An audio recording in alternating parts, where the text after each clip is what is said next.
we go. We should be live here on YouTube, ready to go for the Homestead Miami race for the NASCAR Cup Series. All right, let's see. Live TV. Oh, we're already rolling. Wow, okay. I'm a little bit late and did not expect that they were already going to be rolling on track here. Come on. Are you kidding me? This is annoying. Now I can hear it, but I can't see it, which is not what I want. Alright, well, welcome everybody to LiveStream. Hopefully you guys are excited. I know I am. For the start of this race, we are it's getting close to the end of the season. The Chandler Smith news actually came out a little earlier than I anticipated. It was confirmed earlier today that Chandler Smith will not be returning to the number 16 car. So, nice to say. Weird to see him leaving after only having been there for a very short space of time here. But, yeah, here we go. I'm trying to get this up so I can actually see what's going on. Alright, there we go. We're doubled up. I can see the pair of McDonald's cars there. Got Bubba Wallace driving the Grimace car. And, oh, pace car is already off. So, pace car is off, and green flag will be in the air momentarily. Green, green, green. Green flag is out. We are racing at Homestead. Hey, LTX, how's it going? This race will be good. I certainly hope so. And William Byron already popping out of line, looking to try and gain quite a few spots here. You got Reddick and Bubba Wallace teammates on the bottom line there. 23-11 teammates. Bubba Wallace taking the lead and trying to take the command of this race. Because if you can get that lead, it will be tough to overcome if you know how to drive this track. Truex looking to the bottom here. Going to look to try and take this one away from Bubba Wallace, though, early on. And Bubba Wallace isn't even going to lead the first lap after that very good start from him. Martin Truex Jr. with a great comeback there, bouncing back to lead the first lap of the afternoon. Going to go ahead and clear up some of my tabs here. Don't need that, don't need that, don't need that. And I say, yeah, I've found some cool stuff at Walmart. While I was down in Charlotte, I ended up finding some F1 die casts in a Walmart down there, which was really cool. I haven't seen them in my Walmart yet up here, but yeah, here we go. Let's go ahead and refresh this so I can get the accurate lineup. But here we go. We still got Truex and Bubba. They are continuing to fight it out for this lead position so far. So far, Bubba was able to get one lap. Was able to get out in front for a lap, and then Truex was able to lead that first lap. So it's definitely a dead heat. And right now, just back and forth here. Reddick stuck in fifth here as Truex pulls into line behind Bubba Wallace here, potentially realizing that they're losing potentially some time. But so far, Kyle Larson, he won last week. He's the only driver locked into that final four. Truex, Byron, Reddick, the other guys currently on the inside looking to advance. Hamlin, Blaney, Bell, and Busch are all needing some points here.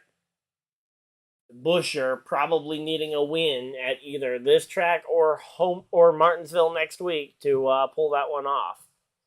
And in the downtime between last week and this week, we actually had a lot of drama with Ryan Blaney, where he was disqualified from the race and then requalified for the race because NASCAR found a problem in their own technical inspection, and ended up realizing that they needed to revert the result. So, I say, Bubba Wallace back on the outside versus Truex, who's gotten back alongside him on the inside. Bubba's going to lead the line, but it is certainly going to be a tough one here between these two. Truex not wanting to give up that lead quite yet. Oh yeah, it was dumb, gave a lot of confusion to a lot of people, because a lot of people were like, wait, is he losing the points? Is he not losing the points? And ultimately, everything we said at the end of Sunday still held true after at the end of Monday. So yeah, originally I just thought I got faked out by one of the fake accounts. Here we go, Brad Keselowski to the bottom of the racetrack. Brad Keselowski underneath Martin Truex Jr. here, looking for the race, or looking for second place here, not the race lead. So making some good progress here. But yeah, right now Reddick up to 4th, Truex up in the top 10. Let me take a look at some of my race picks here.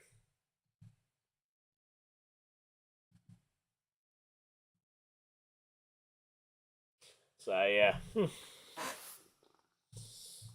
Alright, where's William Byron at? Okay, Byron up to... Oh, Byron just took 5th from Ryan Blaney. There we go. As we were talking about Ryan Blaney, there he goes, getting passed for 5th here by William Byron. Here we go. Let's see. And here we go. Larson gluing himself to that high line. The long run looks to be like it'll be the advantage here for Kyle Larson. Blaney was pretty good on long runs too yesterday in practice, but ultimately we're going to have to wait and see if that ends up proving true here for these guys in terms of what the key is going to be, because to every long run there is a short run that you'll have to suffer through. And here we go, Byron and Reddick fighting it out for 4th here. Ooh, the 14 and the 21 nearly got together there off the corner.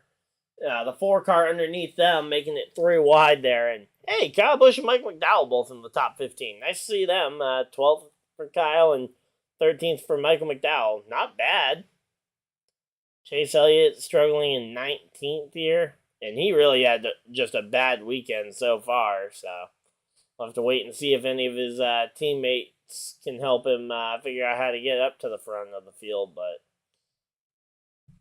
yeah, Elliott is definitely not the Chevy driver to have here.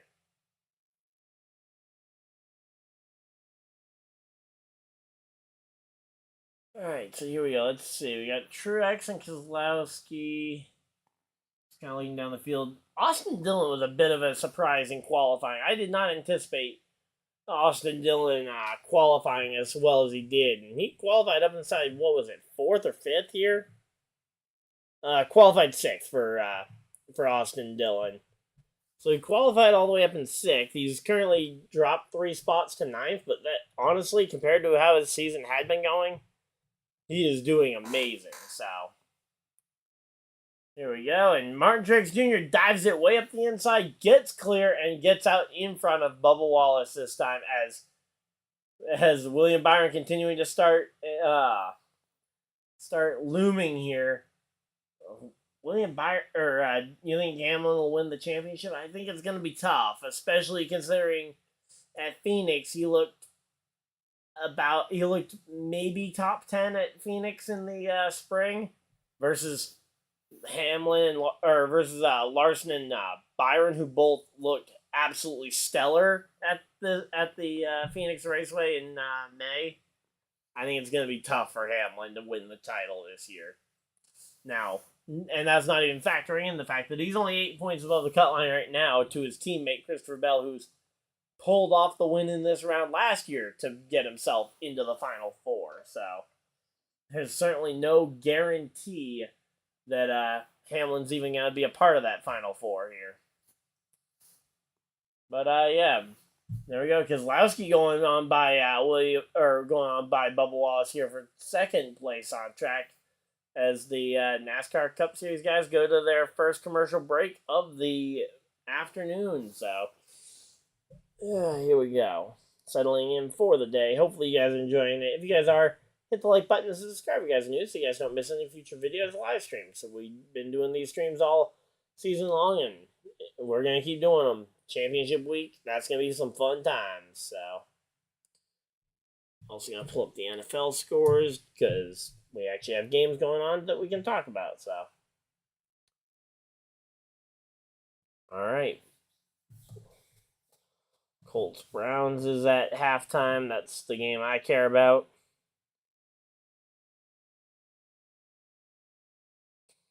All right, not bad. Josh Towns taking over as the lead receiver here for the Colts over Michael Pittman, who's only gotten one throw his way so far today. That's impressive. And then P.J. Walker and Deshaun Watson have been kind of splitting time there. On the defense, just kind of looking through some of the games. Buccaneers, Falcons. I want to know what's going on with why they haven't, why the Falcons haven't been running the ball. Okay, they've been running it with just everybody but Bijan Robinson. Is BJ hurt? Or is Bijan Robinson hurt or something? Because hasn't gotten a single carry yet today, and they're in a 10-10 tight game. Seems like the exact kind of game you'd want your bread and butter to show up in. Commanders Giants is a shutout right now. Speaking of shutouts, what is going on with the Ravens Lions game? Why is it that the best games always have to look the worst on the score sheet? Because Baltimore Ravens and Detroit is a 28-0 blowout.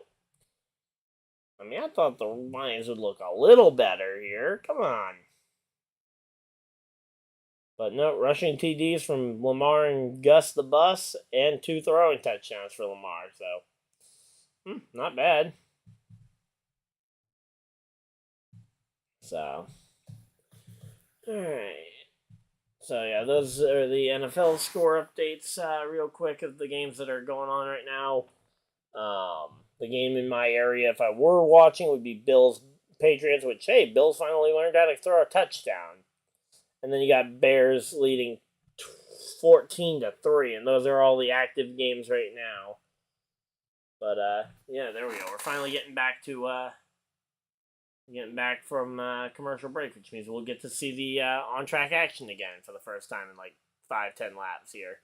Bubba Wallace starting to fade, which is what I was worried about. As soon as Bubba kind of got out of that preferred track position, he was going to start to fade like anything. And right now it's Byron has gotten to the front of the field here. Oh, Truex and Byron fighting it out for the race lead. Meanwhile, Brad Keselowski, 3rd, 4th, Kyle Larson 5th, Reddick 6th is Ryan Blaney. Bubba Wallace is falling all the way to 7th, 8th, Denny Hamlin 9th, Austin Dillon, and rounding out top 10, it's Christopher Bell. Kyle Busch up to that 11th spot, though. Not bad. Where's Mike McDowell gone to? He's stuck in like 15th here. He kind of looks a little bit like how Dale Jr. did the other day. Kind of got to that mid-teens and then just got stuck. Of course, I expect a little bit more out of Dale Jr. than anybody else, right, in that same position. But, hey, JD, how's it going? Rooting for Blaney. Well, Blaney's looking pretty good here. He's up into the 6th position, so certainly is, certainly not a bad pick here.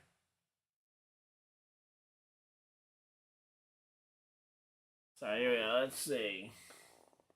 So yeah, right now, Byron has gotten clear of Truex here for the race lead.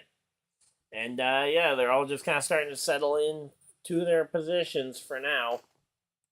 We'll have to wait and see if this ends up staying this way. And there we go. Denny Hamlin looking the inside on his teammate, or on his Toyota teammate there, Bubba Wallace. But, yeah, right now, though, you got Denny Hamlin driving up the inside, and he's going to be able to clear Bubba here as he goes and gets himself the track position. And now let's see.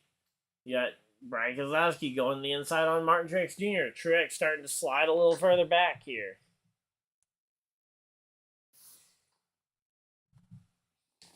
So, there we go. Larson and Keselowski going on by here.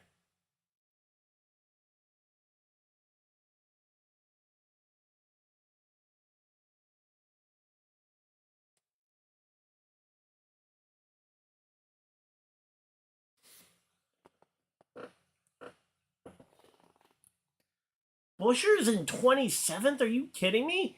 How is he so far back when Keselowski's running 2nd place right now? I guess the teammate thing hasn't been working out as well as we hoped for Buescher here, because yeah, you got Byron moving up to the top of the leaderboard here as he takes the lead. So now, in terms of the points, he would be shown as having a win. Although, honestly, if he runs second, he can probably lock himself in here. Again, we think Hamlin's basically locked in. We'll have to wait and see, obviously, till the end of the race to know for sure, but it's hard to tell. 5 mile per hour difference in speed, Buescher's last lap to the leader. Which that is no small feat to be 5 miles an hour faster. I mean, we were seeing yesterday in the Xfinity race, old tires versus new tires here.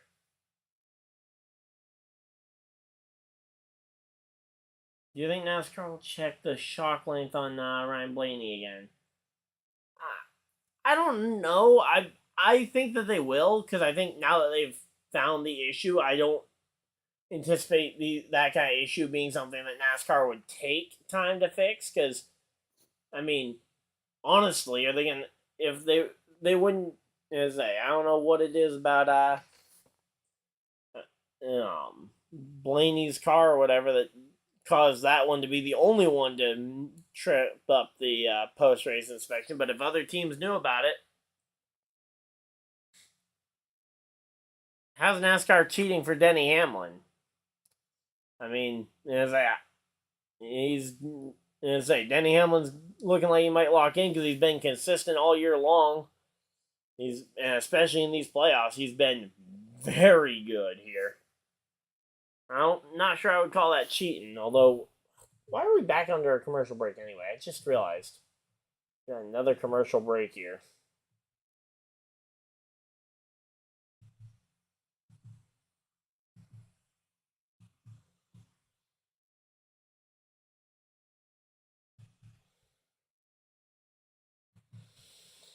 Alright, here we go.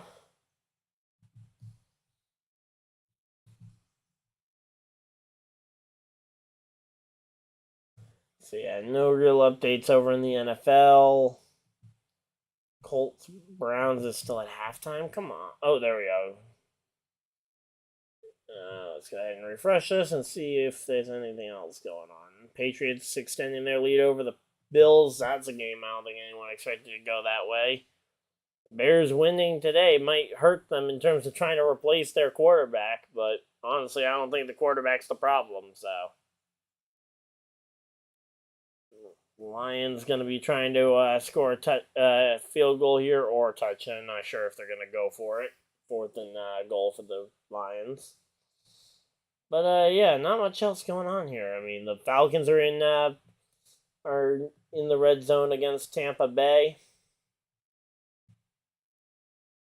But yeah, here we go.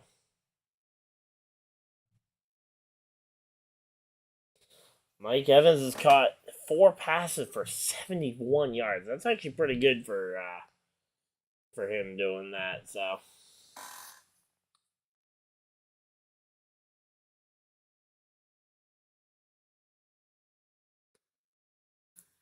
How does Denny gain 3 points by passing Bubba Wallace?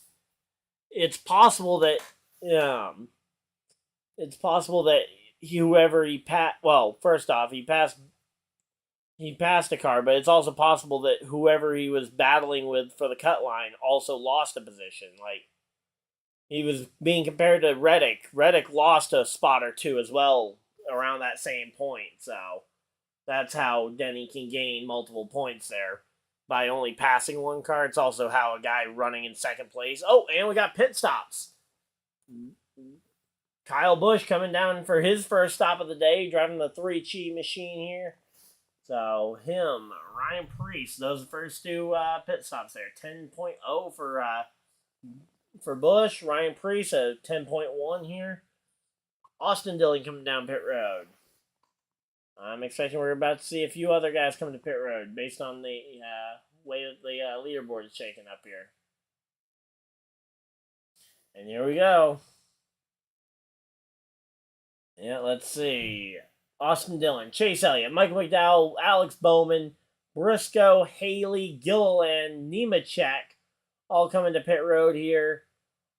Kyle Larson, Keselowski, also joining the groups on pit road as Austin Dillon, Chase Elliott getting 4 tires here.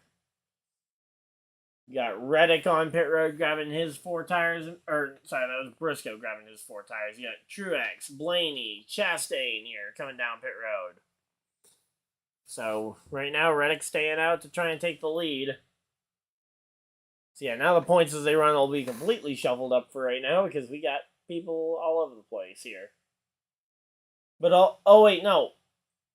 If you're looking at provisional points, I just realized.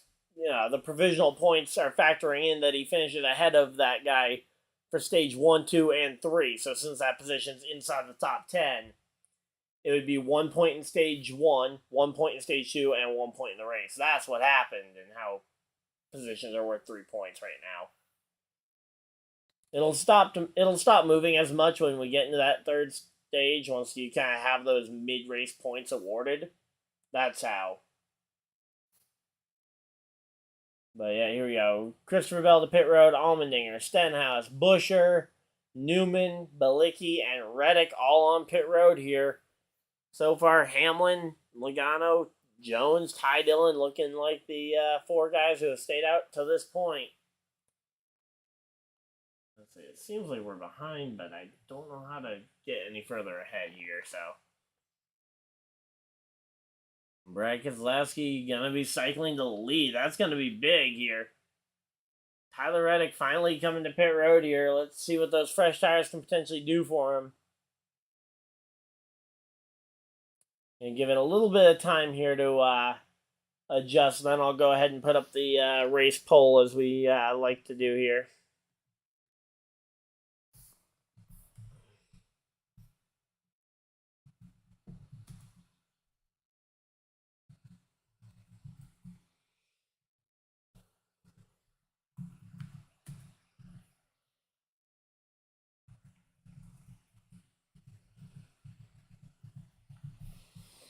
Alright, here we go.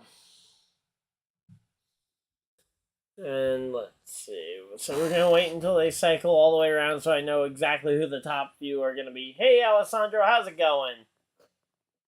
Man, we are currently working lap 37 of 80 here in stage number 1.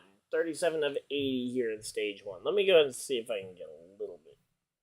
Not quite a fan of how that looks right now. Let me see if I can spread that out a little bit here.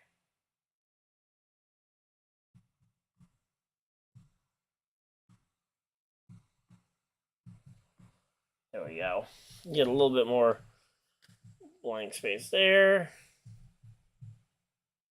Save that. That'll actually help the performance of the stream a little bit there. And there we go. Alright, we're all set and ready to talk about some more racing. So Hamlin, Logano, Ty Dillon, the final 3 who have yet to come to pit road here. Ty Dillon's going to be losing a spot here to Keselowski soon, regardless of what happens. Denny Hamlin having, obviously, a lot more breathing room, and then Joey Logano being about halfway between them. It's going to be interesting, that's for sure. But, yeah, Keselowski, though, right now is going to be one of the fastest cars on the racetrack versus Hamlin, who is almost 2 full seconds slower. So yeah, Hamlin's running about 2 seconds per lap slower than Larson and Keselowski here. So definitely a interesting one to start this one off, but not bad. Here we go. Denny Hamlin trying to work his way past some lap cars here, potentially gonna also hurt his lap times here. Yeah, there we go. Now that time it's 3 to 4 seconds faster for Keselowski over Hamlin.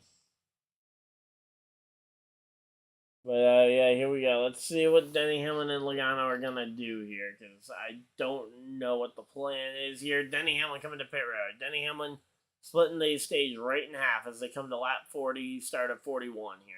So right to halfway in the stage, he comes to pit road. And Logano also comes to pit road, it looks like. So Logano comes down pit road as well. We're going to have to wait and see where he is pitting, but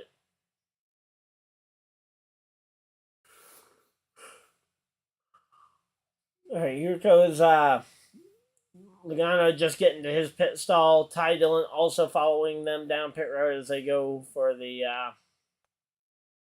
as they head down pit road here.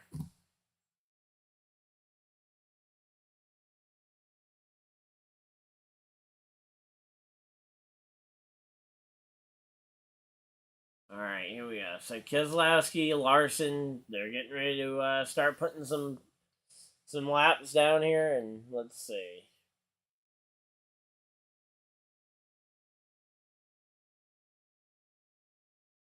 So let's see. So yeah, right now, gonna go ahead and start typing up the poll for you guys. So we got Brad Keselowski.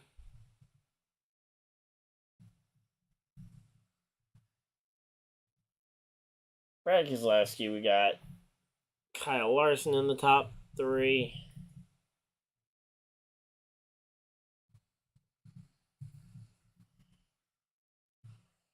And William Byron.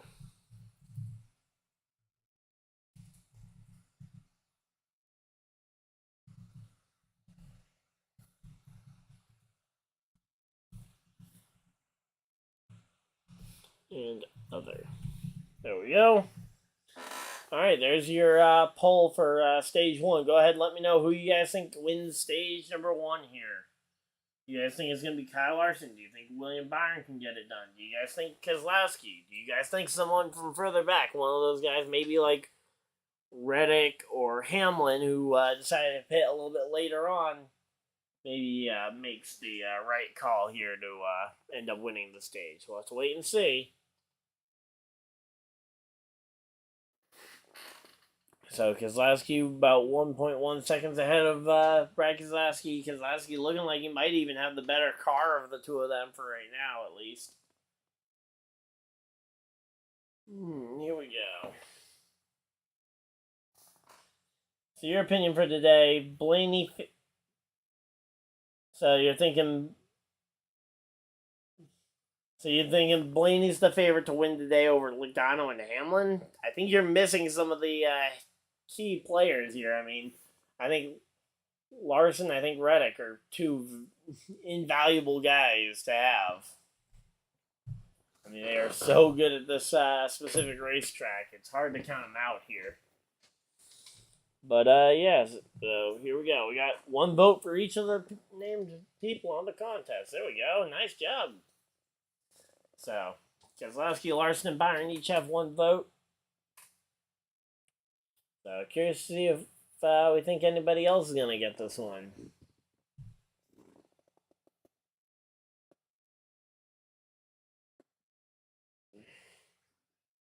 So here we go. Christopher Bell trying to pass Austin Dillon for 7th here. That shouldn't be as hard of a position to pass for as it seems like it's going to be here.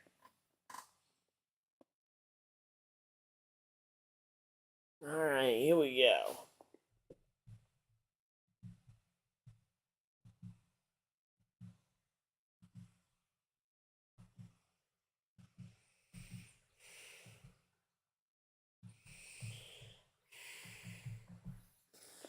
All right, let's see. So right now, Blaney showing about 3 points out of the playoffs over Christopher Bell. If Blaney can move to 30, he would have the tie.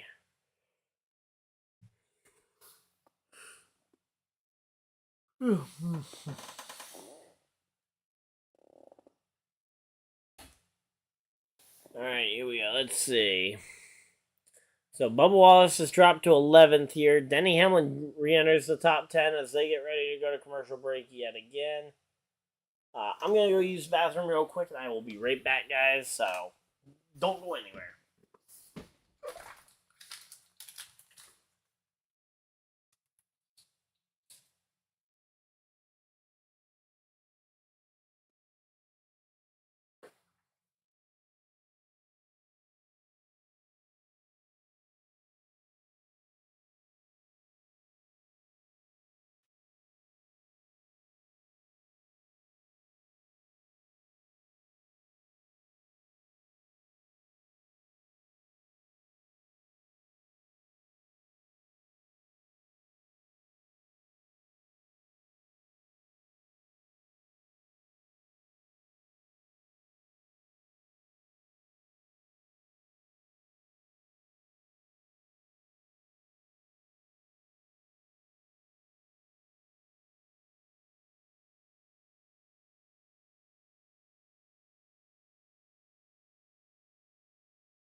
And I'm back. How's it going? Alright, there we go. Alright, there's Scotty. I was wondering when when everybody's favorite Alex Bowman fan was gonna pop in here. But yeah, here we go. Denny Hamlin makes his way to 9th place here. Tyler Reddick currently sitting in 6th place. The battle between Larson and Keselowski looks like it's gonna be a good one. Hopefully, as they get ready to come back from commercial break. Perfect timing.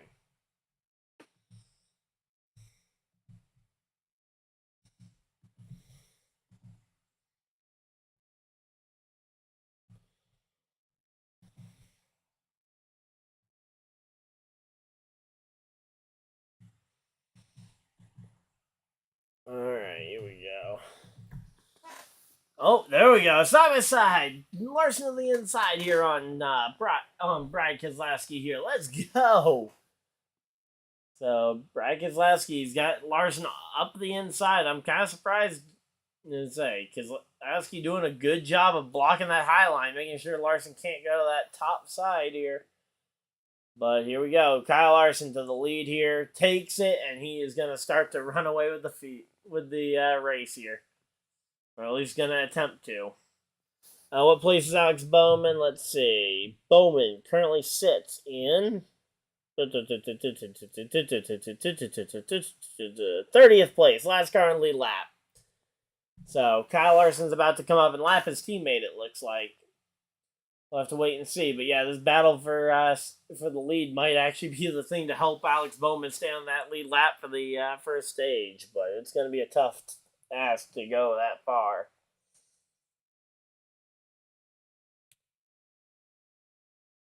Yeah, so he's about 1 second ahead of the leaders here. It's not going to be an easy one. So let me go ahead and jack the brightness up. I don't need a safe battery. Yeah, it's plugged in. So, yep, that's where Alex Bowman is. But, yeah, here we go. Let's see. Kyle Larson, he failed to win at Miami until literally last year, despite this is literally his best track. And there's the Alex Bowman machine. So, Bowman trying to hold off Kyle Larson here. Let's see. Larson looking to the inside on Bowman. Honestly, if I'm Larson, do you maybe play the teammate game, run behind your teammate, and let him have the spot as long as Keselowski isn't catching you too much by doing so? I mean, it would be interesting, but I think you could see it.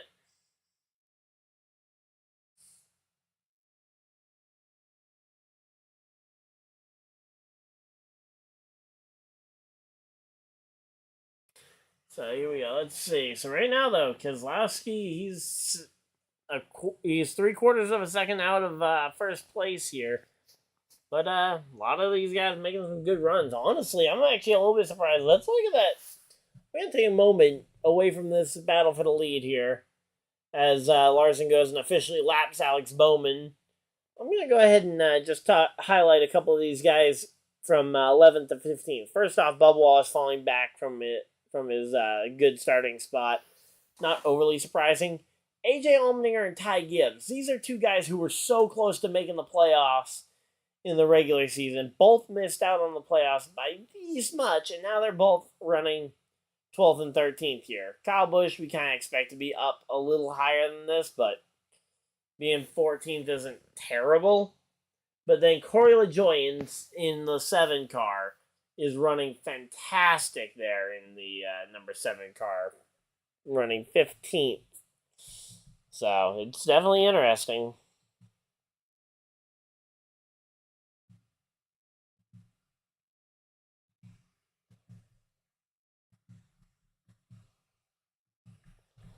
Alright, so here we go. Let's see.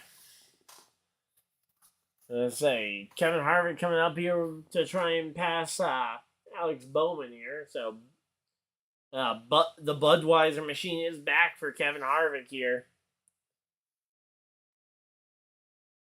Yeah, I know. Bowman and Elliott, your favorite drivers here.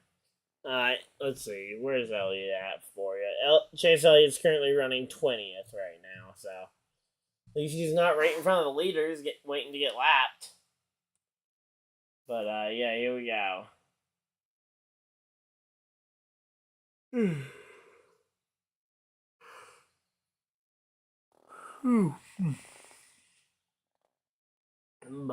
yeah, right now though, Denny Hamlin, he's making his way back towards the front, but that late pit stop not seeming to play as much of an advantage that he was looking for. So, and say we've seen pit stops and timing your pit stop being such an important thing at this track.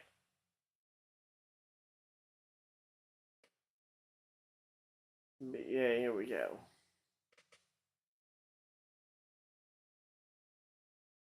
So yeah, here we go. So that gap is definitely shrinking, but it is not shrinking a ton here between Denny Hamlin and the leader.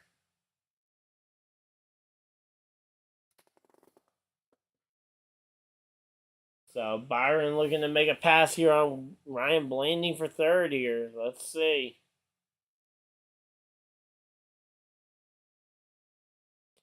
Alright, here we go. Let's see. 10 laps to go in stage number... Oh, wait, no, that's 18 to go in stage number 1.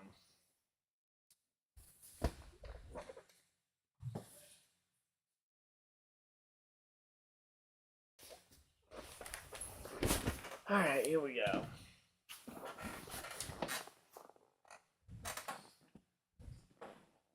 Oh, there we go. Ryan Blaney gets past here on the inside. William Byron up the inside. Blaney actually going to fight back here on the outside. Can Blaney hold on here? Wow, Blaney hanging on that outside line here. Thought I had a moment to go grab my Gatorade, but because I set it down on the wrong thing here.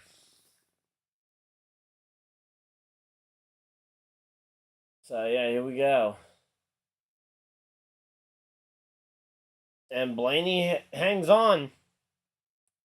Blaney able to get the lead here, or Blaney able to get the spot back from the 24 here as he gets past. And here we go. Kyle Larson going by the first playoff car to go up in lap.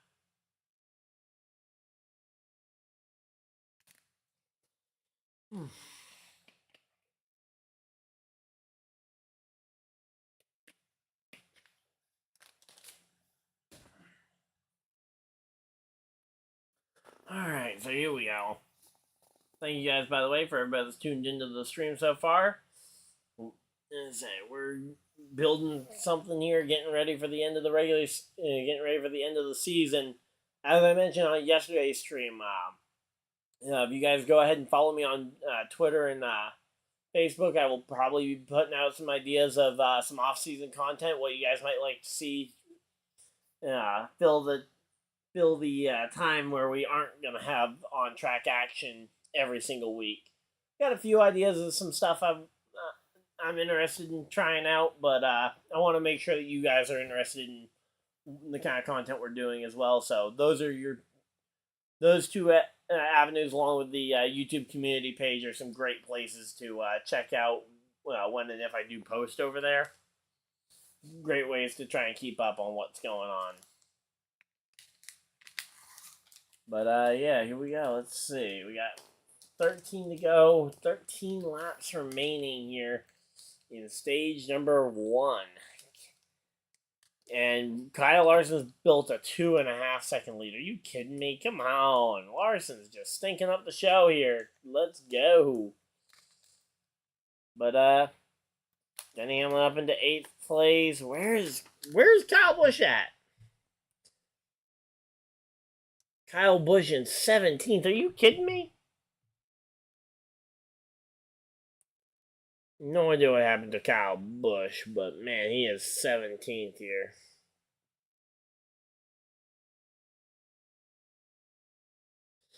Alright, here we go. Let's see.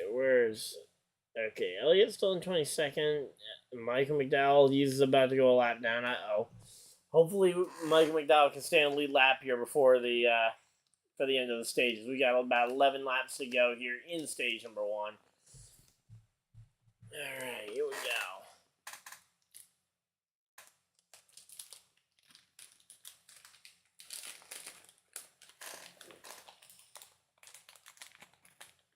So, yeah, they're, oh yeah, want to make sure I go ahead and claim my, NASCAR, reward points. So, November, 3rd through the 5th here. Yeah, we're going to have some cool content. Hopefully that week will be it. I'll have a few other videos up that week as opposed to just the, live streams crowning each of the champions. But we got some fun stuff coming. Alright, let's see. Boom. And claim my points.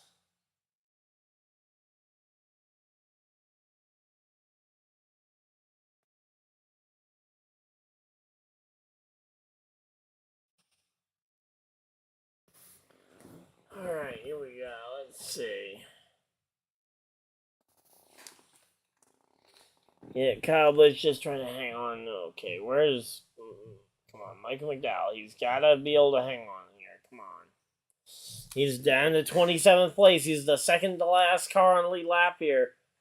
Can William Byron be able... Or can Harrison Burton manage to hang on over Kyle Larson here for the lead lap? So here we go. 31st for... 28th for Buescher here.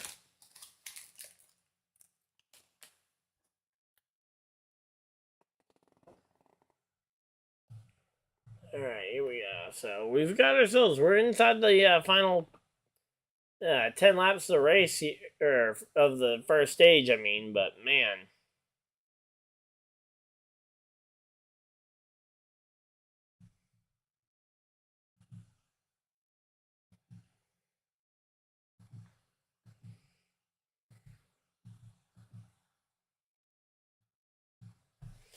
Alright, here we go. Let's see. So we got 8 laps to go. Kyle Larson's actually losing his gap to Keselowski. Keselowski's starting to run down Kyle Larson. I did not expect to see that. Starting to see that gap starting to go here. And yeah, Alex Bowman's starting to lose some spots here. Once you lose that lead lap, it really does start... Well, you start trying to let some of the other guys by in like 5th, 6th place who are coming up to lap you. And, you don't end up driving as hard as you possibly can. But, here we go. 7 laps to go. Larson, Hamlin. Trying to look at some of these other guys. Mike McDowell gets lapped. Come on. No. Alright, can McDowell be the free pass? Because free pass isn't too bad for Mike McDowell. It's not optimal, but it would be an option here. We got Briscoe and we got Chase and Chase trying to stay on lead lap here. Briscoe and Elliott. I don't think Larson laps Elliott at this point. I think the teammates should be trying to work together a little bit here.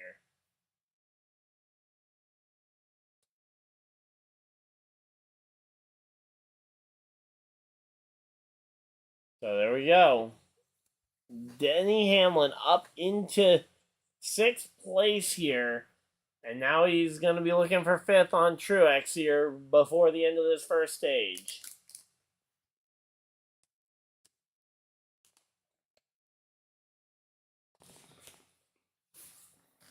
Let's see. We got a caution. Caution flag flies here late in the caution here. What is it with every chat I'm hanging out in? People are talking about corn.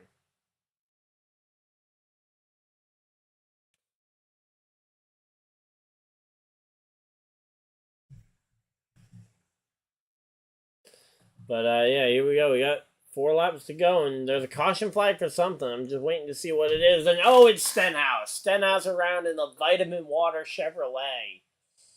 So, the caution flies. This is going to end the stage. It's going to get Michael McDowell the free pass. There we go. So, Michael McDowell does get the free pass here.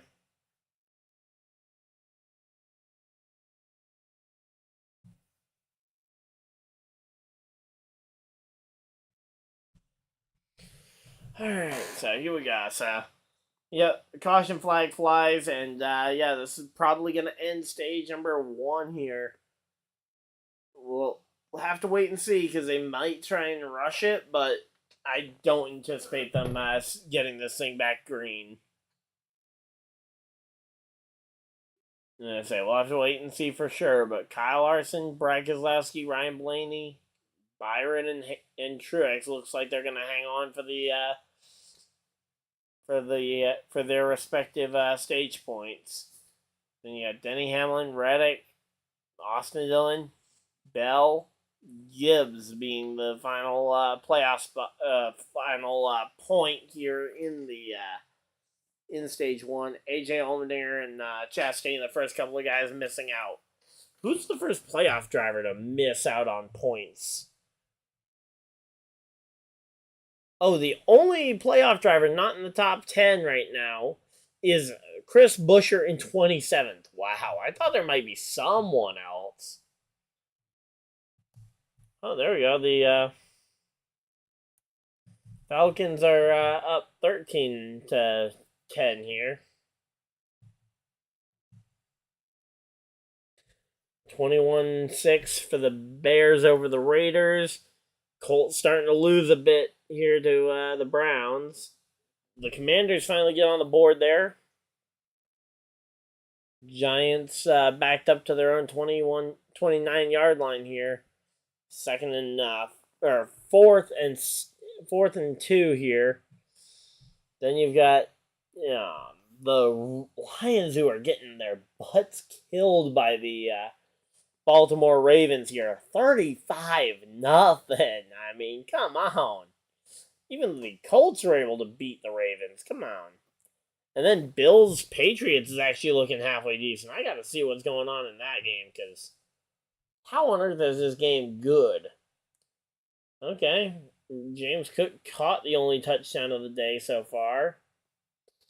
Diggs has only caught the 4 passes so far today. Let's see. Mac Jones threw a touchdown to Kendrick Bourne. And Ezekiel Elliott was able to run it in for 1 there. Okay, not bad. So, yeah, I mean, we're in the 4th quarter already for that game. It very well could start to see some endgame stuff here happening soon over in the NFL. Meanwhile, we are only just now finishing up stage number 1. And the fact that Kyle Larson still isn't leading the poll is kind of surprising, considering we pretty much know as long as he doesn't pit or break down in the final lap, he will get the point. So, yeah.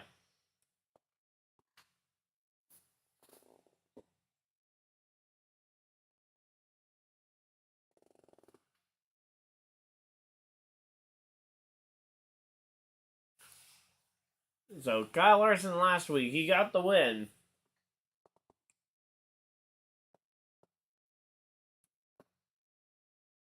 But yeah, that race was a very slow burn last week. And I don't mean that in a bad way. I know it sounds bad, but it just took a long time to... And you had to be micromanaging that lead every lap to really see the storyline that was unfolding of Bell closing in on that lead.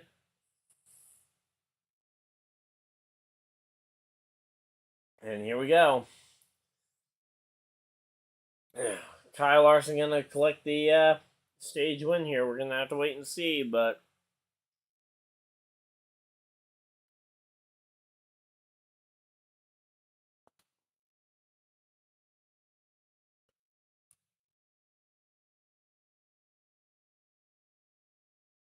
yeah, I mean, Buescher's must win at this point. Chris Buescher, there is no way that Chris Buescher absolutely needs the win here.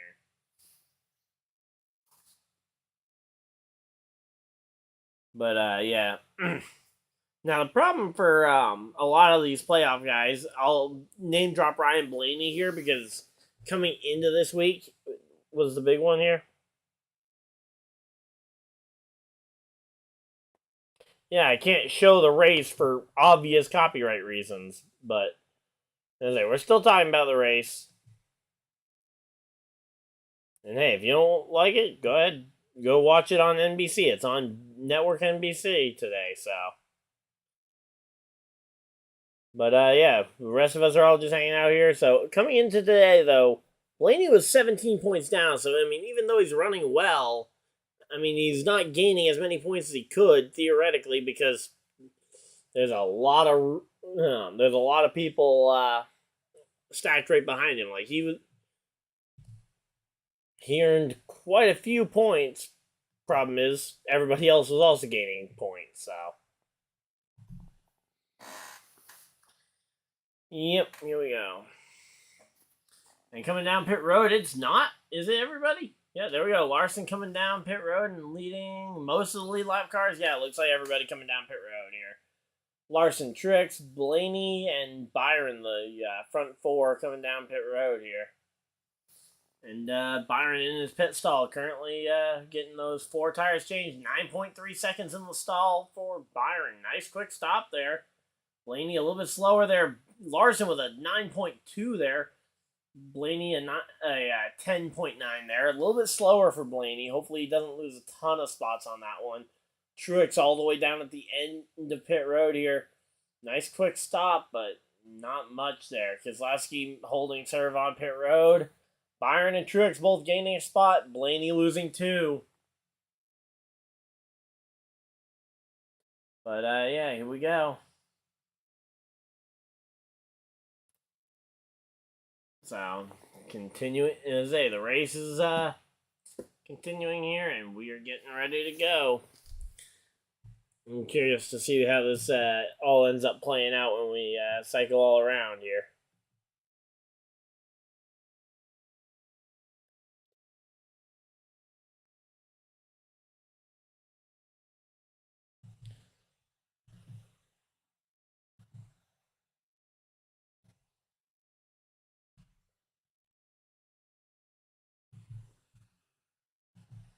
Alright, here we go. Let's see.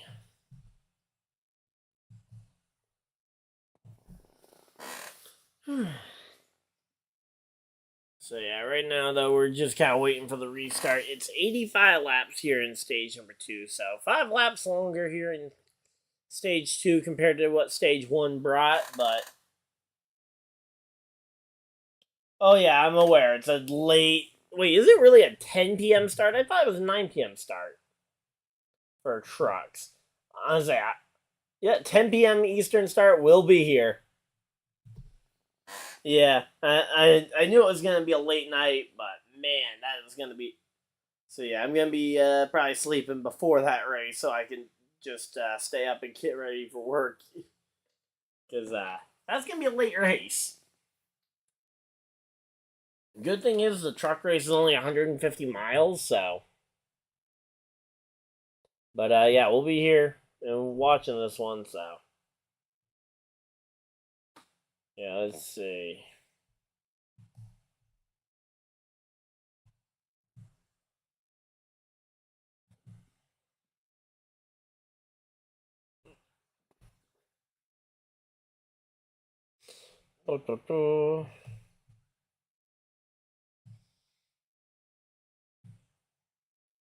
So yeah, so the Craftsman 150 for the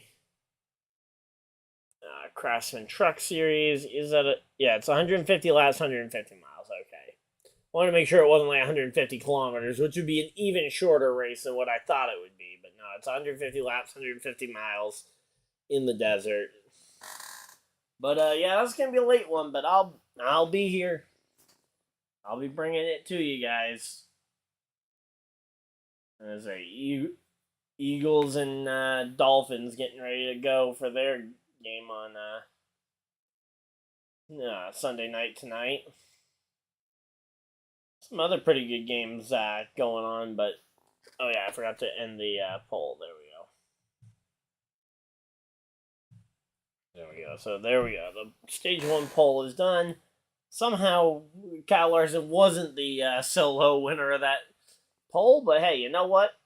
Say okay, we'll have a poll going for stage 2 once we get to about halfway in the stage. So around about that point, when and if we get out of a fuel window, because if we're in the middle of a pit cycle, I'm not going to put up, say, J.J. Lee, Corey LaJoie, and Ryan Newman for the 3 people on the poles. Yeah, the Xfinity Series race at 7. I honestly like the idea of the championship 4 races being under the lights at especially. I mean, I know West Coast time frame is always tough to try and get races to finish under the lights, but I'm a big proponent of that one. So typically the way I do the poll is I typically grab the top 3 runners at the current moment around about halfway through the stage. So at around about halfway, once that pit window concluded, the top 3 were Keselowski, Larson, and William Byron. So that's how I decide who gets on the pole for the most part. The races usually last, I would say, about 3.5, 4 hours, depending on which race. The Phoenix races are usually Phoenix and New Hampshire are usually a little shorter.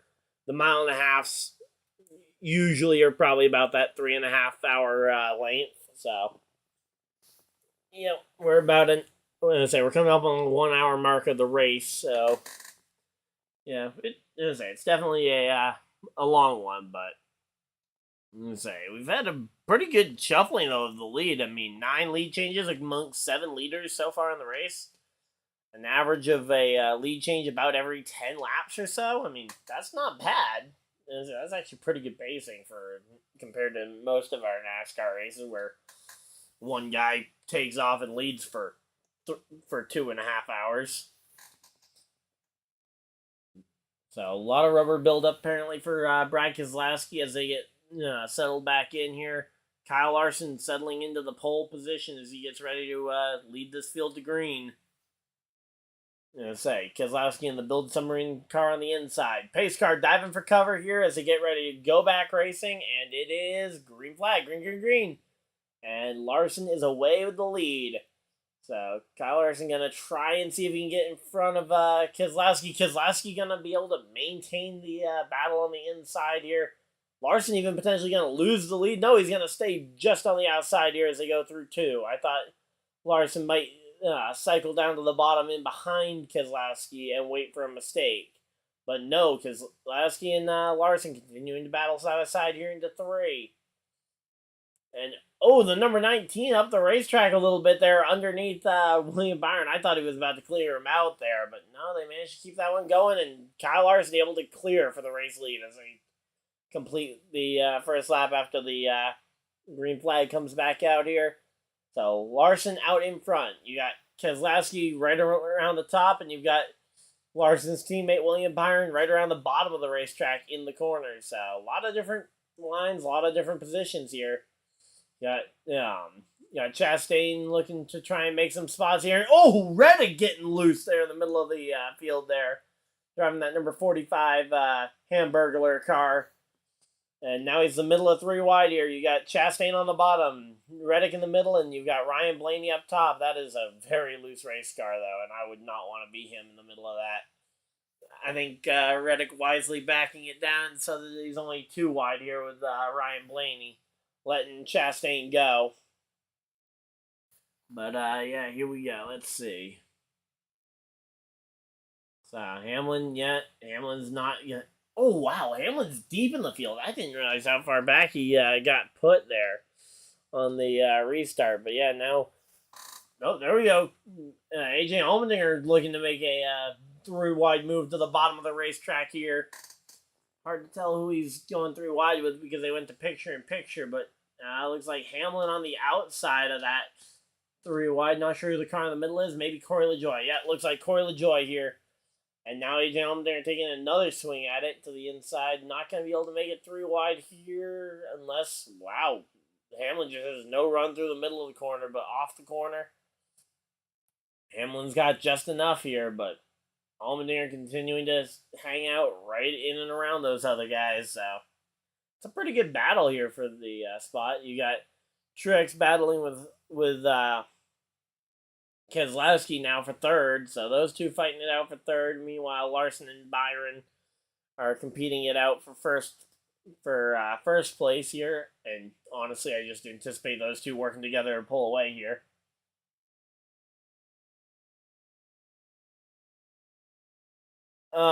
So they do track laps led, but the only laps where points are paid is at the end of the stages. So as you can see over on the top of the list, you can see two different lap counters. You can see 90 out of 267 laps, and that number is the total laps in the race.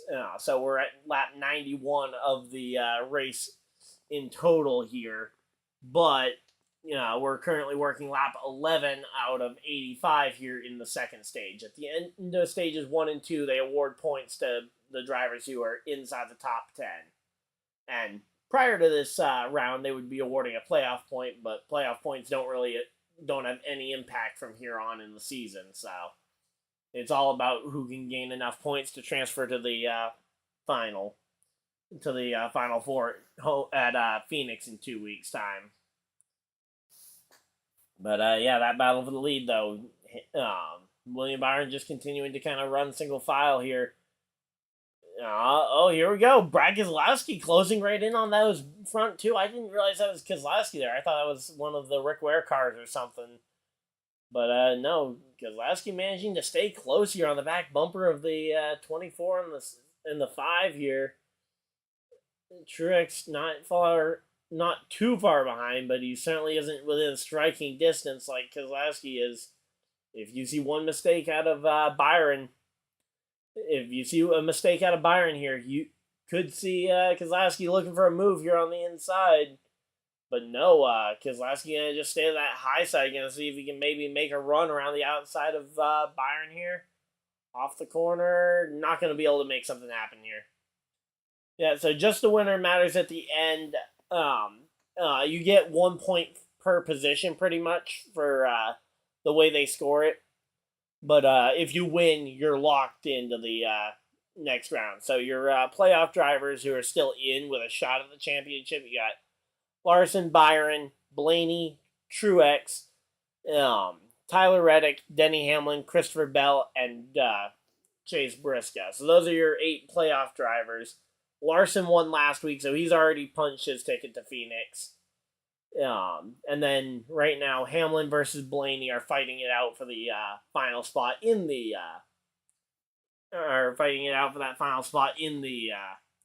round in the final 4 here.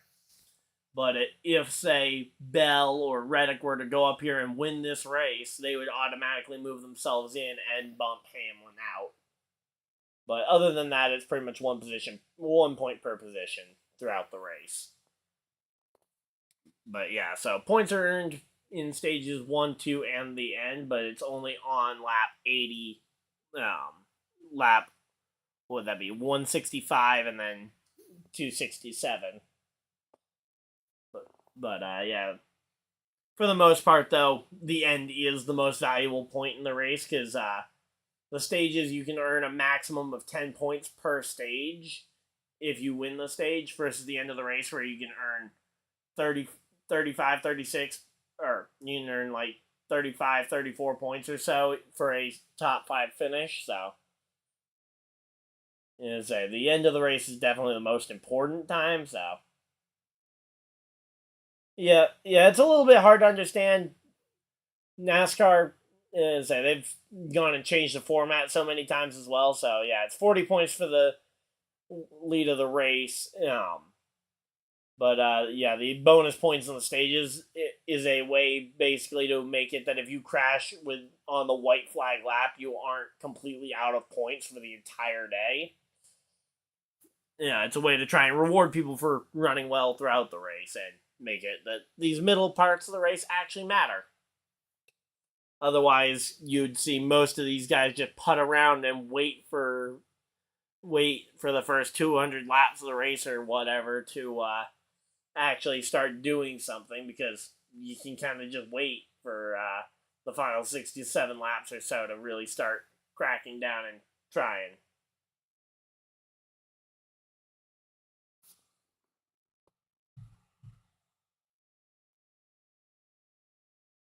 Yeah, so if you win, because right now they are in the round of 8 for the championship. So there's 8 drivers left that are eligible for the championship that are in the NASCAR playoffs. If one of those 8 drivers wins, they get an automatic spot in Phoenix in 2 weeks for the championship. Kyle Larson winning Las Vegas last week locked up his spot. He will be competing for the championship in Phoenix in 2 weeks' time. Yeah, and then you've got Byron and Truex looking very good in terms of points earned so far on the in that first round or in the first race of the round. So I anticipate, unless we see Byron or Hamlin crash out of this race, I expect we will see one or both of them in position to probably be safe. It'll also obviously depend on who wins this race. If someone like a Blaney or a Reddick gets up there and wins, that'll shake up where exactly in points Hamlin and Byron end up. But yeah.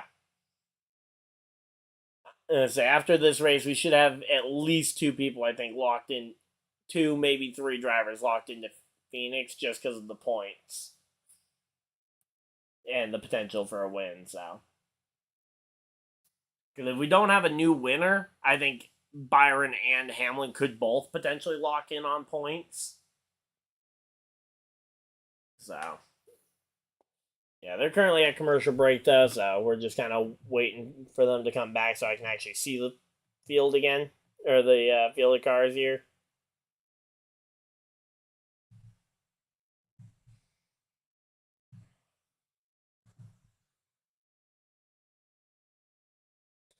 So yeah, just kind of taking a look over at the NFL, see what those scores have ended up looking like here. Let me just go ahead and make sure I'm refreshing these. Falcons Buccaneers is still a 13-10 game. The Bears have come alive this week. What on earth got into the Bears? 30-6 here. Colts have the lead. Yes, let's go. Indianapolis Colts have the lead. 31-30 over the Browns. Oh, if we win that game, I will be insufferable tomorrow because one of my coworkers is a Browns fan and we talk football a lot. Commanders Giants still 14-0 is still 14-7 there. Patriots leading in the game against the Bills, and the Lions finally got on the board against the Lions. But we're back from commercial break, so.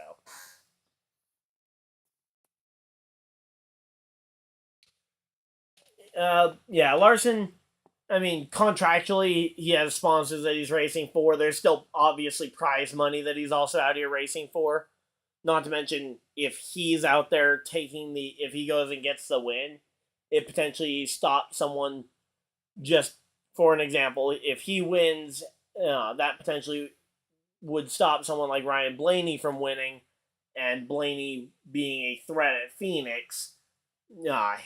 Larson doesn't want someone like that potentially getting a win here.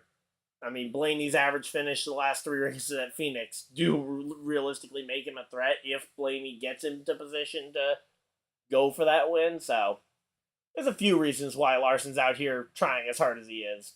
Again, prize money being the big thing. But, yeah, again, if he can stop a potential threat from locking into the final round, makes his job easier in 2 weeks' time. So, not to mention, a lot of these guys, surprise, surprise, they love their job. They love racing, so they're doing what they love. So, yeah. So, yeah, that's pretty much how the NASCAR playoffs are working. But, yeah, no, it is definitely a complex thing to understand, especially if you're new to the sport.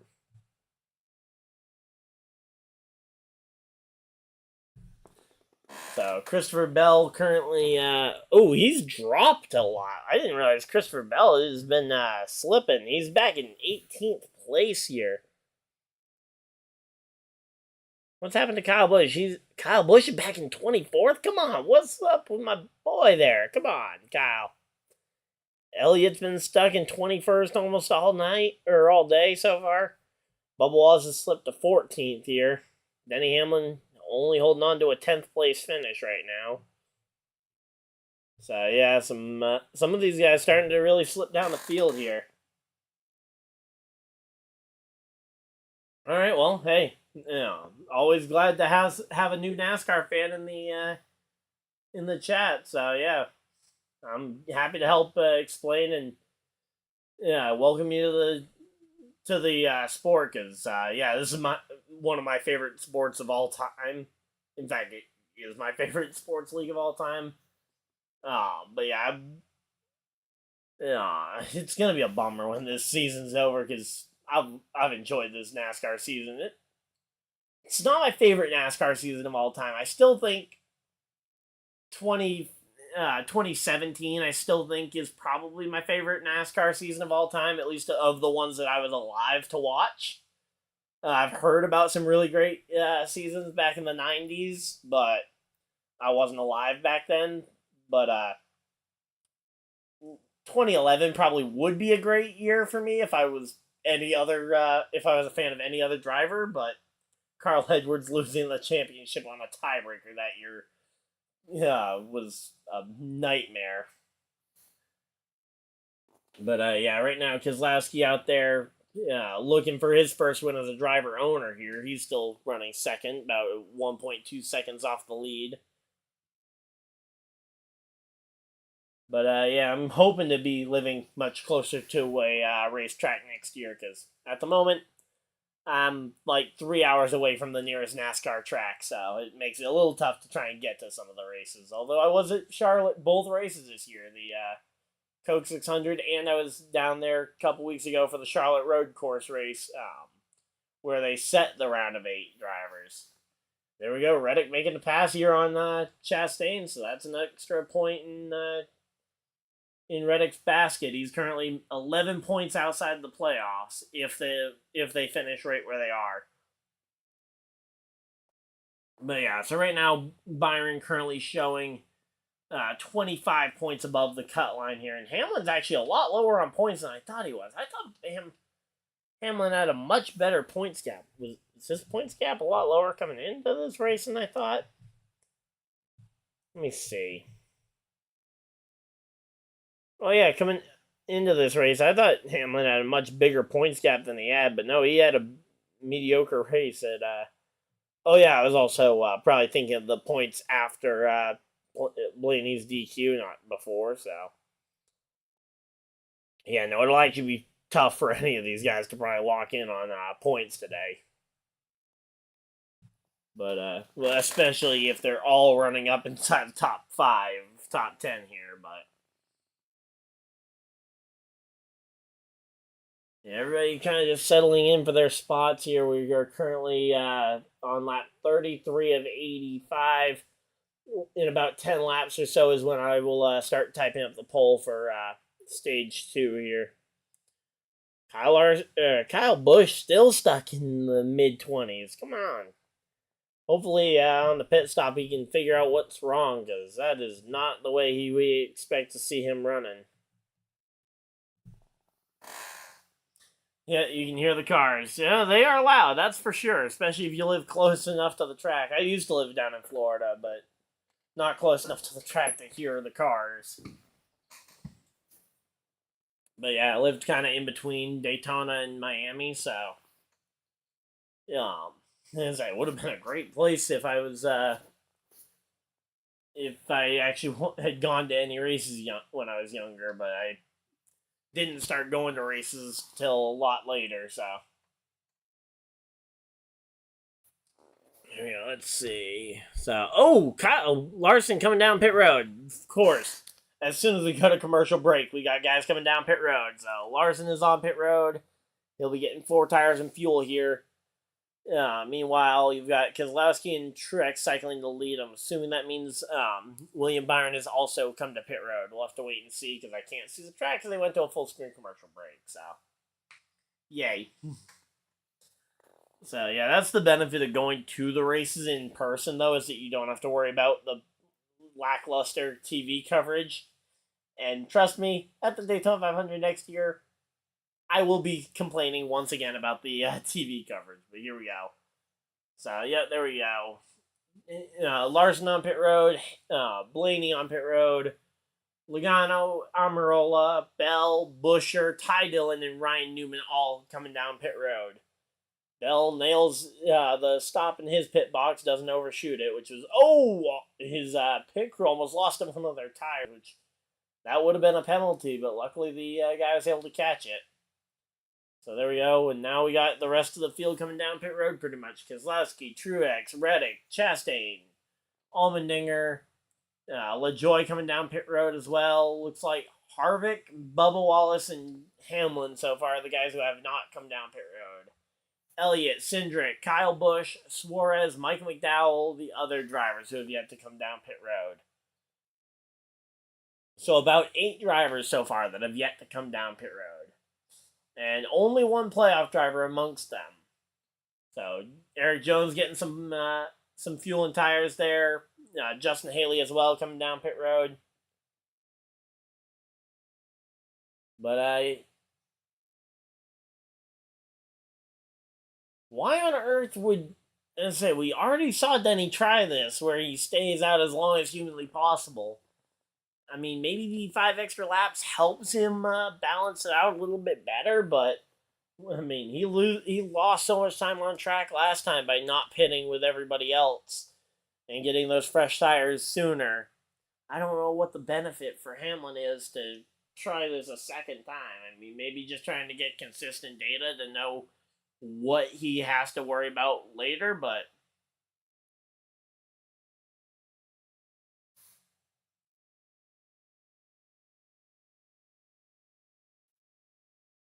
alright, so let's see. So right now we got Denny Hamlin, Bubba Wallace, Kevin Harvick, Chase Elliott, Austin Cindric, Kyle Busch, and Mike McDowell. So only 7 guys still out there on the old tires as Daniel Suarez comes to pit road here out of the top 10.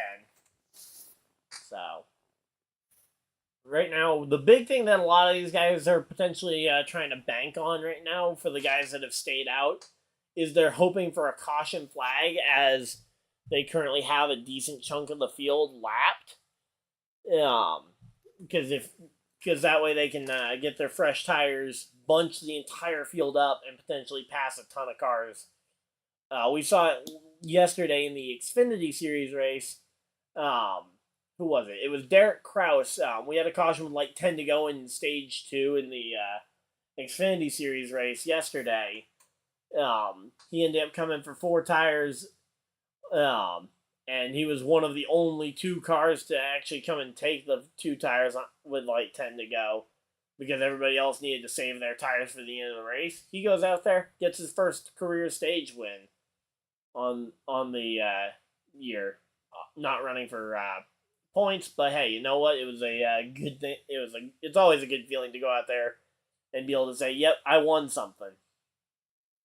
So, yeah, again, I anticipate Mike McDowell probably going to be coming to pit road here soon. Bubba Wallace hits pit road from the 2nd position, so Bubba Wallace coming to pit road.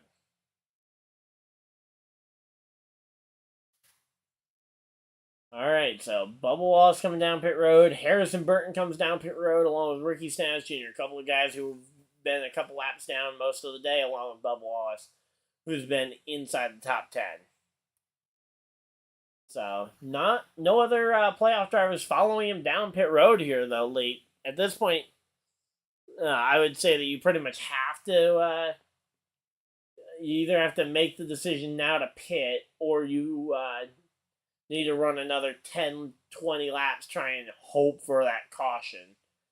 Because at this point, you're losing so much time on track that it's not worth it. So, here we go. Let's see. Yeah, Kyle Larson, though, making a big wave here, trying to go through the field. Weird that Larson and Blaney are so close on track to each other, but they aren't on in terms of positions. They got 2 people between them. But yeah, here we go. Let's see.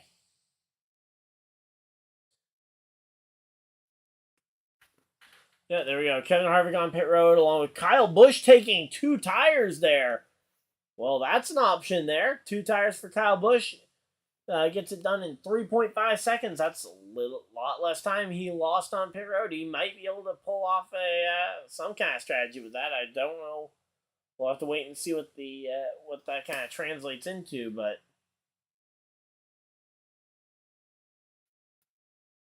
yeah, this is we aren't going to see this race go into sunset, unfortunately. I wish we had a day and a night race, but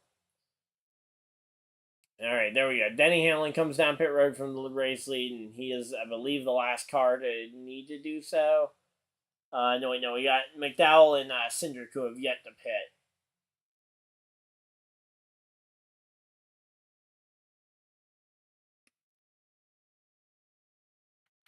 So here we go, the 11, hoping for a clear pit stop. This 11 team tends to have some of the most pit penalties of all of the teams. I mean, between the driver speeding on pit road, which happens a lot, then you also have all the other issues that they've had, like having tires getting away from them, uncontrolled tire, too many men over the wall too soon.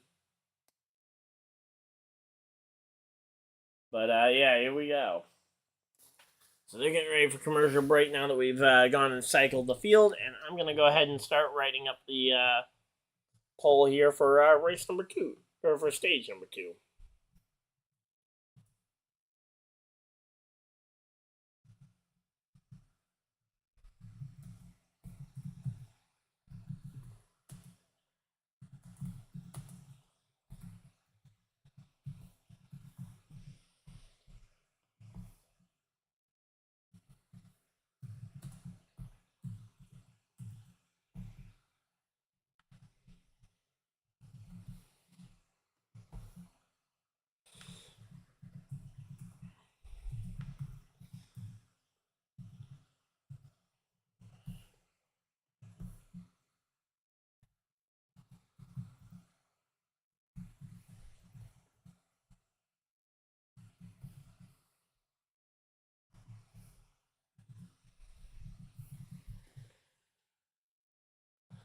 Alright, so there we go.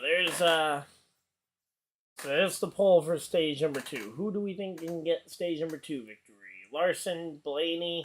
So for once, we have 3 different drivers from 3 different teams here. But yeah, here we go. Larson versus the field, I think, really should be the poll. But yeah, here we go. Let's see. Oh, are some of the games starting to go final there? Yeah, there we go. Raiders Bears finally ended. Falcons Buccaneers going to be going for overtime, it looks like. Not sure what the Browns Colts game is going to end up doing. We'll have to wait and see on that one. And I don't really care about any of the other games. Looks like Bills Patriots is wrapping up.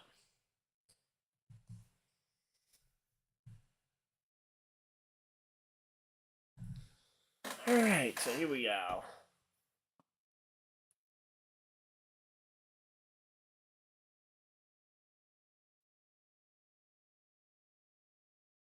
Alright, so they're working on their pit gun for the number 11. Apparently, they had an issue a couple stops ago there.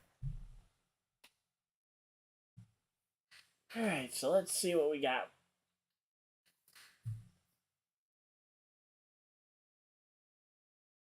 So, AJ Allmendinger has entered the top 10 here. Hamlin and Bell further back in the pack here as they re-enter the track. Yeah. Kevin Harvick has been eliminated from his farewell tour, unfortunately, so Kevin Harvick won't go out the champion. And that Chase Elliott now the last car on the lead lap. That's going to be concerning there. Where's Kyle Busch at after his 2-tire call? Kyle Busch is currently 1 lap down in 24th. Yikes, so looks like 2 tires not necessarily the right call here unless he can manage to get the free pass by the end of the stage. But that's going to be a long time to have to fight to get all the way up there.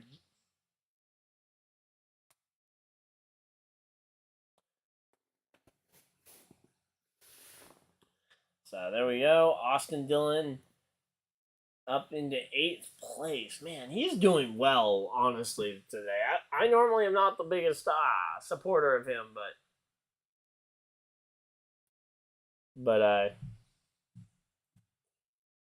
yeah, here we go. Let's see. So Blaney's actually made the pass here on Keselowski, looking like he might have a shot at it, and it's a 5-second gap between himself and Larson.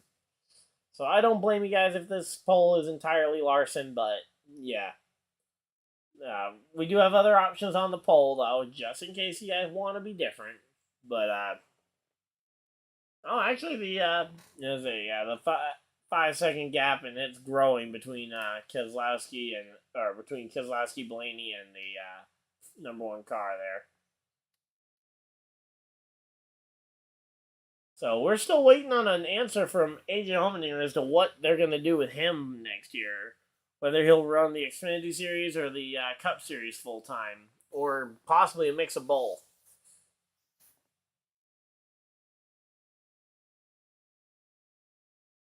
But yeah, here we go. AJ Allmendinger, though, he's trying to do something here.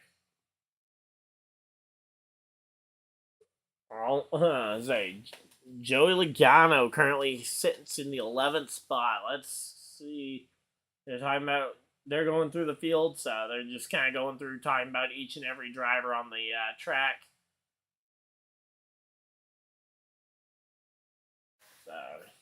So, right now, though, I mean, yeah, there's not much going on in the front of this field, honestly. Let's see. So, Orez still holding on to that last car lead lap spot here.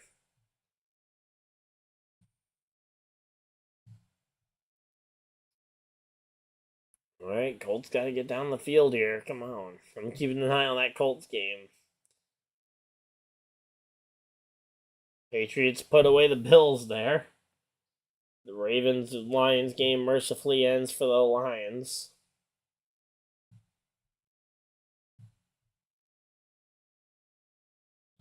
Alright, so here we go. Just kind of keeping an eye on the NFL games, but yeah.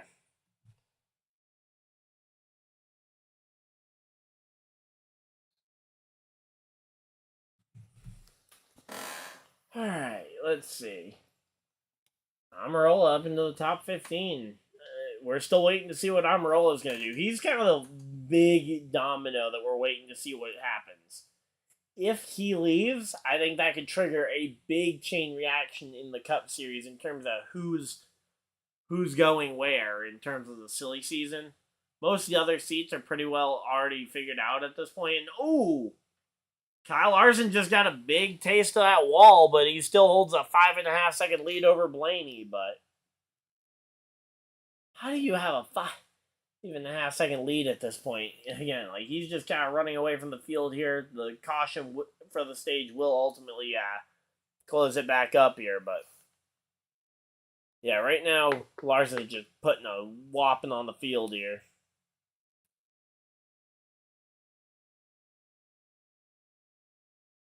I will say it's great character for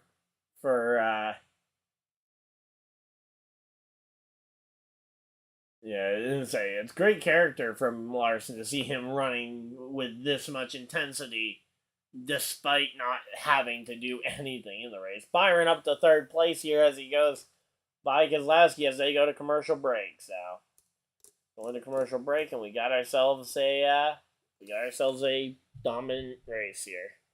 We'll have to see what happens after the restart. That's going to be the interesting part here.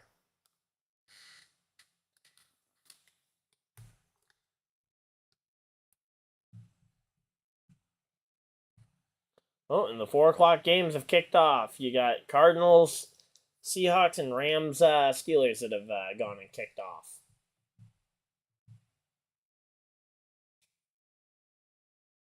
Kidding me? Here we go.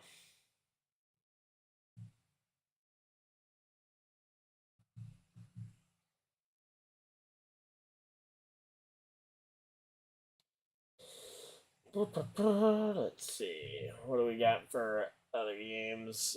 Oh, Colts take the lead over the Browns. Let's go, Colts. The Colts taking the lead over the Browns late in the fourth quarter here. Still actually quite a bit of time on the clock compared to all the other games. You got Commanders Giants currently a 7-point game there. Falcons beat the Buccaneers 16-13 there as their game goes final. I thought that game was going to overtime, but the Falcons got close enough to kick the field goal, it appears. So Browns are going to have 5.5 minutes to try and score against the Colts here. But yeah, I'm surprised to see the Patriots, the now 2-5 Patriots, go out there and beat one of the best teams in football. In fact, who was the Patriots' other win against? Because who was the Patriots' other win against earlier this year? They beat the Jets. So far, their 2 wins have both been divisional matchups. Yeah, for the New England Patriots, though. Curious to see that one happening. Again, we're currently at a commercial break, so you guys aren't missing anything. But, yeah, we're just kind of waiting for NASCAR to come back from commercial break. Chiefs, Chargers, Packers, Broncos both kicking off here in a little bit.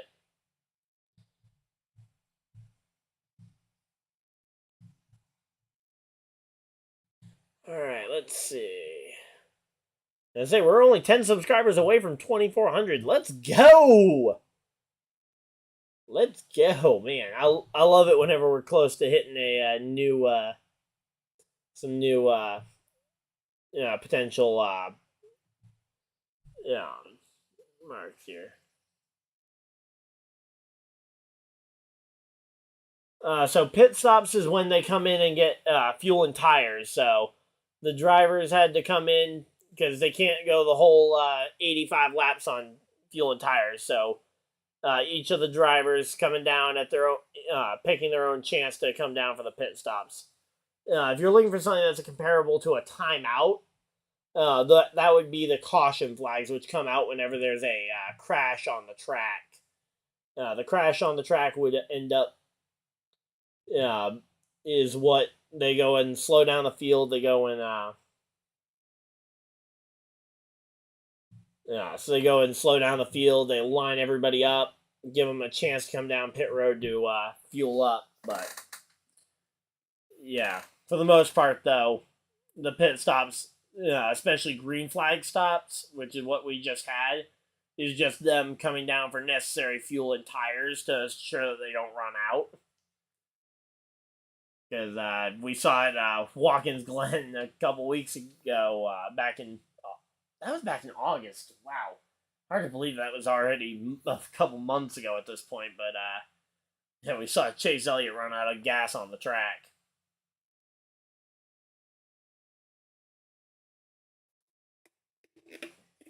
And Kyle Larson has led 1,000 laps on the year already. Wow. So Kyle Larson putting up 1,000 laps led. That is a mark that we don't usually see unless someone's having a very dominant season. And surprisingly, Larson has not had the most dominant seasons. I think he's had a good number of wins, but he hasn't been like his 2021 self where he was just going and winning every single race. Let me see. How many wins does Larson have? He has 4 wins on the season, yet he's led 1,000 laps. And even his teammate, who has 6 wins on the year, has only led 896 laps. So yeah, that's a fun stat there. Seeing Kyle Larson being the first driver to break the 1,000-yard mark here. So there aren't a certain number. No, there's no guarantee as to how many yellows are gonna be in a race, or so we know that the cars can go roughly. They can go about 50, 60 laps on fuel. 60 would be pushing it. 50 is kind of that comfortable range to stretch it. But yeah, so you see a lot of them come in pit somewhere around 40 to 45 laps into the run. Yeah, you'll see them come get fuel, usually 4 tires, Or in Kyle Busch's case, apparently he decided he thought he could make it do with 2. Caution flags, they will come out whenever there's a bad enough crash that they feel they need to disperse a safety team to go make sure it's good. Whether that's a piece of debris like some metal out on the racetrack off of somebody's car because you don't want them to run over that. For the most part, it's if there's a safety issue. There's also a caution at the end of stages 1 and 2. So those are 2 guaranteed yellows that we know are going to happen. And then from there could be caution at pretty much any time if someone, say, blows a tire and spins out, like what we saw with Stenhouse. I don't know if he blew a tire or if he spun and then the tire went down while he was sliding, but yeah, we saw that caution come out that didn't end the stage. So, yeah. Yeah, there's no set number, though. But yeah, so stages are kind of like your equivalent of, say, quarters of a football game or periods in hockey. That's, for the most part, what the stages of the race are. If you're trying to make a comparison to another sport, it's not a perfect comparison, but yeah, it's hard to compare different sports to each other. But yep. Oh, Truex actually had a little bit of a run there on Keselowski for a moment, but ultimately doesn't pay off there.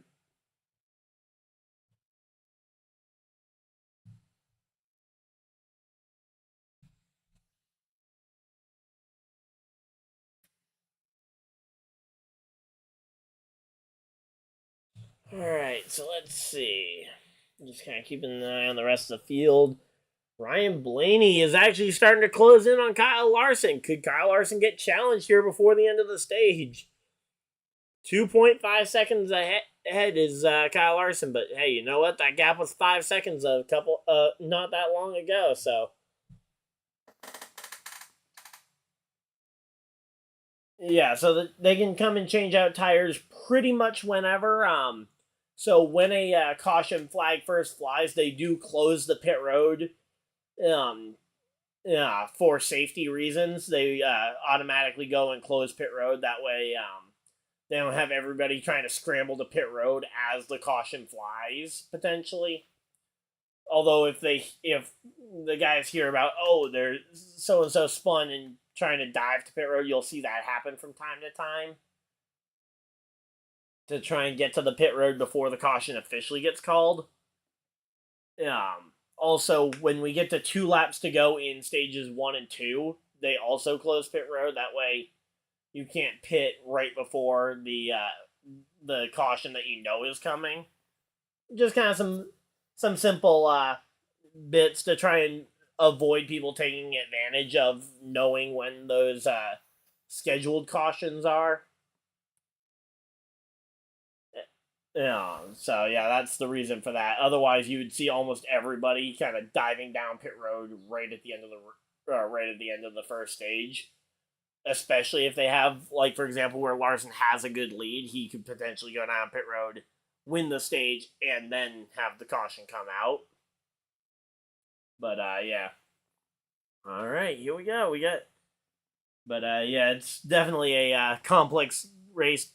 Racing as a sport is a tough one to understand because you got a lot of other complex rules like the specs for the cars, which honestly I don't think very many people understand what the actual specs are on the car. For the most part, we see people failing all the time.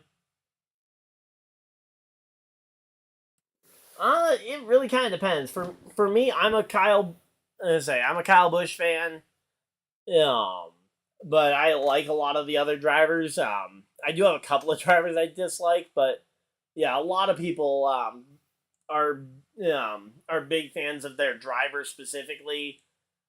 Some people, they'll pick up, say, a whole race team. Like, for example, a lot of people have kind of grown into being Hendrick Motorsports fans as a whole, so they'll be like, for example, they'll primarily be either a Chase Elliott, a Larson, a Byron fan or whatnot, but they'll be a fan of all of the Hendrick cars as a whole. So those 3 drivers are all on the same Hendrick Motorsports team. Is Larson driving slower on purpose? Because it's now 1.2 seconds between Blaney. I mean, it's not a lot left in the stage, so, I mean, is he just trying to protect the tires for whatever? But, yeah, I mean, some people, especially when drivers retire, like, for example, when Jeff Gordon retired at the end of 2015, a lot of his fans who were fans of him driving that number 24 migrated to Chase Elliott, who took over the 24 number, and some of them have stayed with the number 24 now that it's with Byron, as Chase Elliott left the number after the 2017 season. And some people follow the driver no matter what number they go to. I was a fan of Kyle Busch at the 18 over the last 10 years or so, but now he's at RCR, and I'm still a Kyle Busch fan. So, yeah, it really just kind of comes down to it. Drivers' personalities are, for a lot of people, end up making them. I love the kind of cocky nature that Kyle Busch has. He's definitely not afraid to say what he's thinking, but not everybody's a fan of a driver like that, and fair enough. But here we go. 5 laps to go in the stage, and it is it's half a second now between Blaney and Larson. This gap is starting to close up. If Larson gives this one away, it will be a little embarrassing, I think, to see this one. But yeah.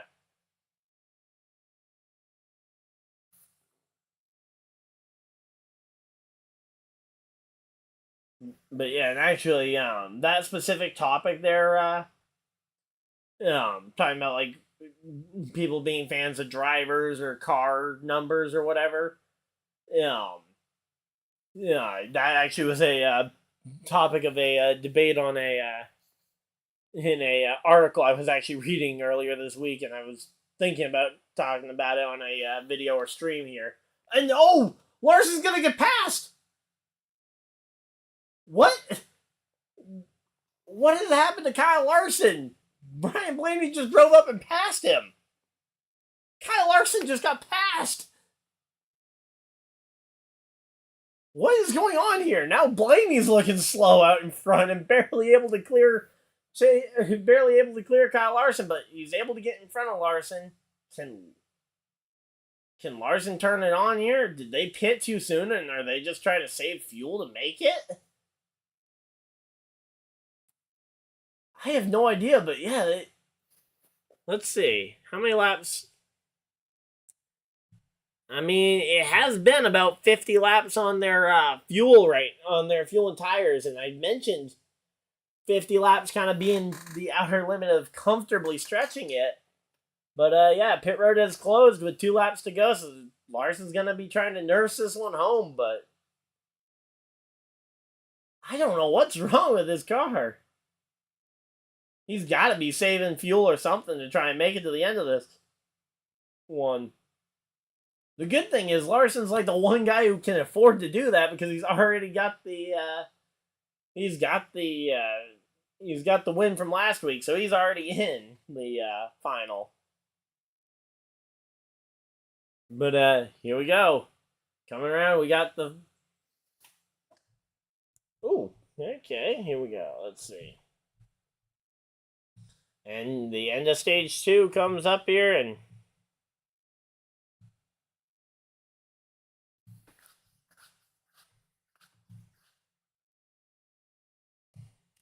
there we go. Stage 2 goes to Ryan Blaney out of nowhere.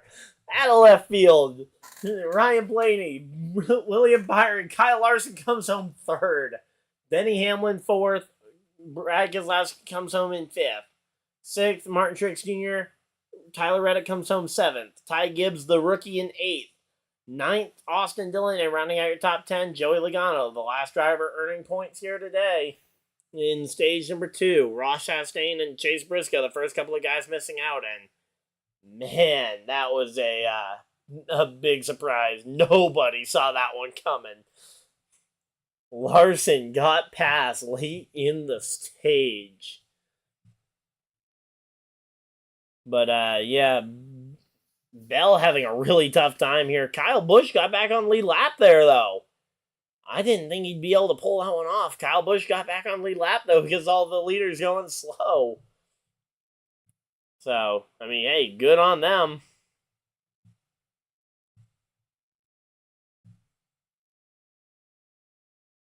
So, there we go.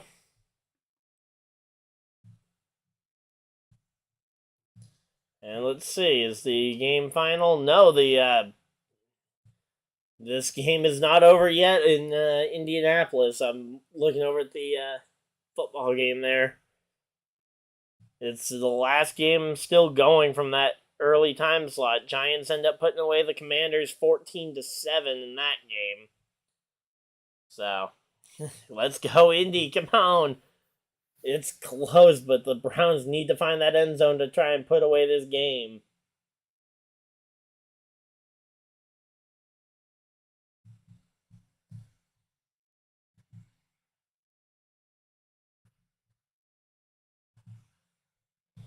But, yeah, here we go. So, yeah, I don't think anyone had Ryan Blaney pegged to win that stage, especially when he started off 5 seconds back, five and a half seconds back here. But, hey, you know what? A stage win's a stage win. That's a lot of very necessary points. So now that we've seen the end of stage 2, we got 102 laps here to go, and it'll be down to basically how the how this end of the race goes. But those are some important points for Blaney to be picking up some points over Truex and Hamlin here. But yeah, I don't know what the points as they run look like right now. I'd have to do the math because the broadcast isn't showing it. It's showing commercial breaks. And here we're back from they're back from commercial break. Yeah, let's go.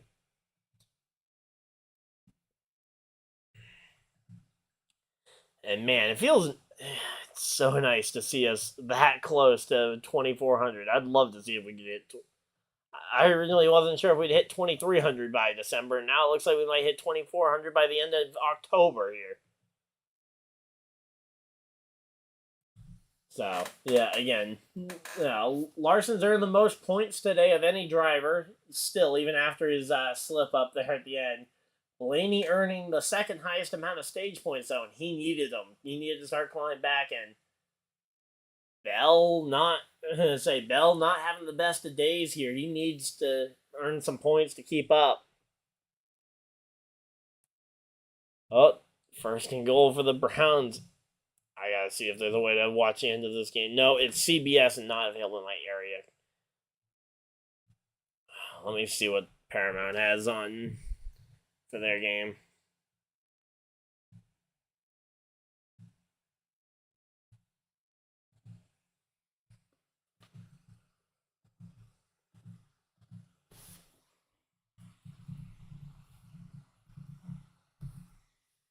So yeah, I guess those were just old tires catching up to Kyle Larson is what it sounds like. It sounds like the handling of the car just kind of started to go away from him on this one. So, and here we go. Blaney holds serve on pit road. Byron up one. Keselowski climbs 3 spots there. Larson, why does it say Larson only lost 1 spot? He lost 2 spots there on pit road. But yeah, here we go.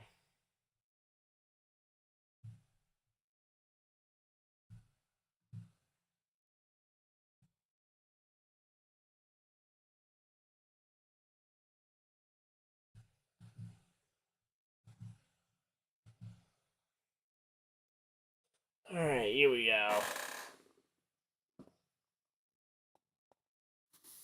Alright, I managed to find a way to watch the end of this game for the Colts while we got commercial break going. But yeah, so Blaney able to hold serve on pit road. That's going to be big. I think we're going to have to see. I originally had Blaney pegged that Martinsville was going to be his best shot to go ahead and win this race, but or to win a race to get to this Phoenix. But if he can if he can go ahead and get this one done here at Homestead, that's great news for him and terrible news for the rest of the field here. Whew, there we go, man. I did not expect. I'm watching a little bit of that finish the Colts game here while we're at commercial break, and man, Colts just knocked that one out the hands of the receiver. Not sure who that is for the Browns, but man, Colts managing to hold this one. 2nd and goal, 28 seconds left. Come on. So here we go. Let's see. If we can just get one tackle inbounds, end this one, but the Browns aren't going to give us that. They're going to be throwing this ball. So, yeah, just waiting for the race to come back here. Oh! And that's game. Fumbled it away, and this game is over. The Indianapolis Colts are going to run out the clock here. As long as we don't fumble the snap. But, yeah, there we go. It was a lateral attempt. Oh, no, are they calling that incomplete? Oh, it's an incomplete pass. Never mind. I thought it was a fumble. No, it was they counted that as a pass, so it's 3rd and goal here for the Browns. So they got one more shot or 2 more shots here as Indianapolis calls timeout. So, and I say, unfortunately, I'm not going to be home when a lot of Colts games start, so I won't be able to do play-by-play of some Colts games here. But all right, here we go. They're coming back from commercial break for the NASCAR race, so unfortunately, I'll have to stop watching the end of the Colts game, but here we go. So they're showing some pre-race interviews right now. But yeah, they got Pitbull here on pit road, co-owner of Trackhouse Racing, and man, he is a ball of energy here. So they're at the 1 yard line here. So all they need to do is get this one down here. But yeah, here we go.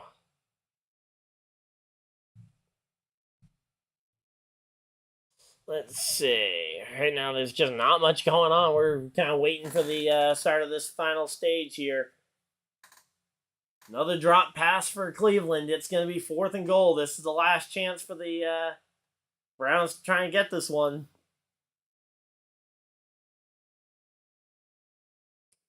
But yeah, the 5-car having his first stumbling block of the day, and I don't know. I expected him to finish top 5. I don't know if I expect a win out of him, though.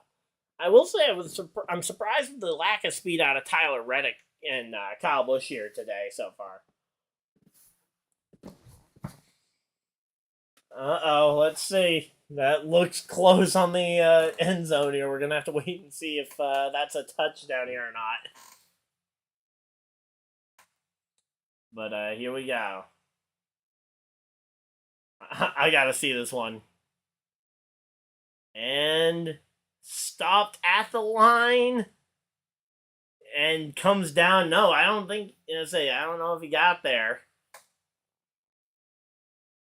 Oh, no, they're giving it to him. Oh, no, they gave it to him here.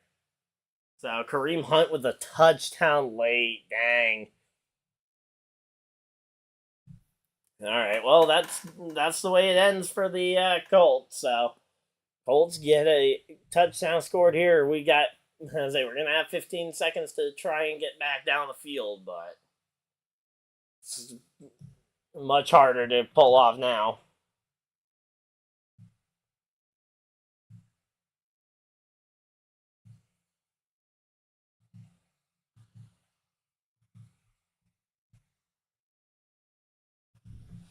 All right, so here we go. We got ourselves, we're getting ready for the restart here. Hopefully everything's going to be, hopefully we're going to be getting ready to go racing here.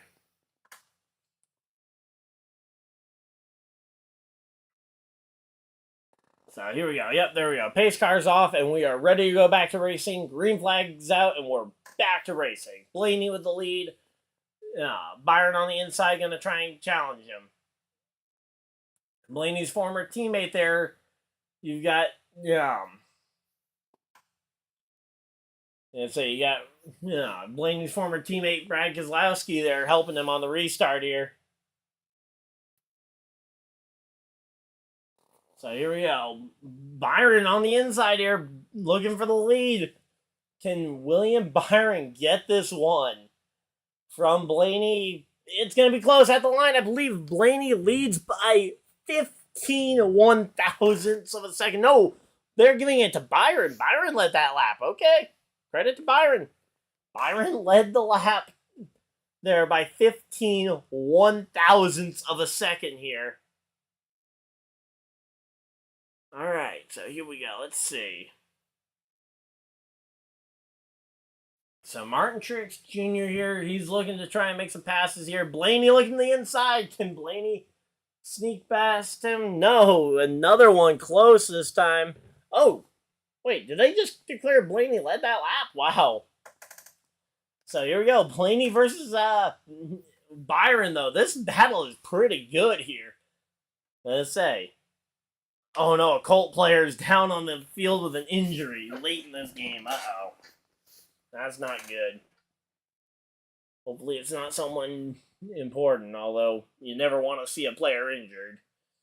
And there we go. Blaney able to get out in front and clears Byron for the lead here. So here we go. Let's see. Blaney able to get out in front, and he's leading this race. He needs the win to advance, but, well, actually, he doesn't really need the win, actually, now that I think about it, to advance.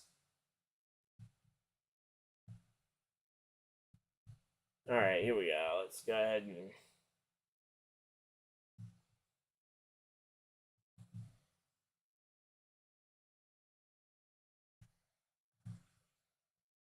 Alright, here we go. Let's see.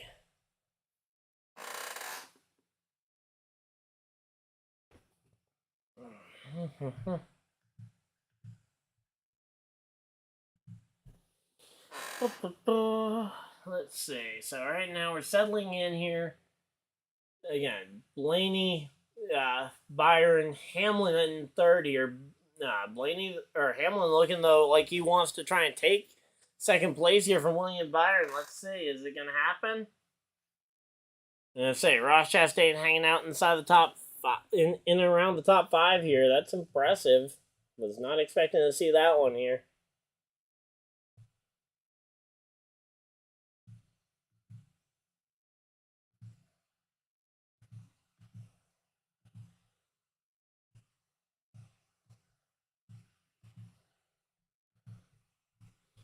Alright, so here we go. Let's see. Chastain up into 5th here. Let's see. What do I have picked for this one?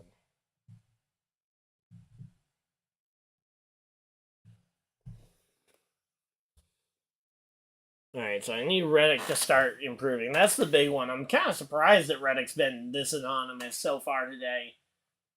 I thought he would be right up there in the conversation with Larson for the dominant car of the race, but so far Larson's kind of had that significance all to himself aside from the end of that stage. And now with Blaney leading, that shows Truex on the outside looking in for the first time, or for one of the first times today.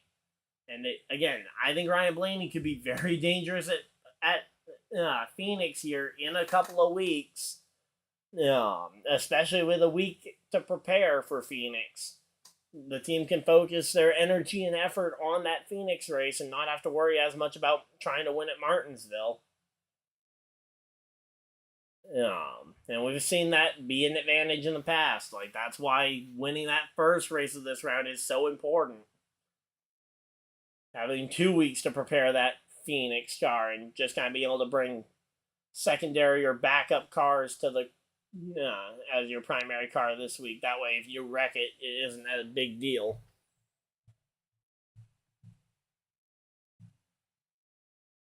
Alright, so here we go. We've now passed the 2-hour mark in this race, so it's gone for 2 hours, and we are still working our way here towards it. And we're now only 9 subscribers away from 2,400. Let's go. Thank you guys for everybody tuned into this race, by the way. Of course, remember to like and subscribe to get the news for more NASCAR content. I'm trying to bring as much content as I can here as we get ready to wrap up the NASCAR season here. But the battle for the lead between Hamlin and Blaney is on here.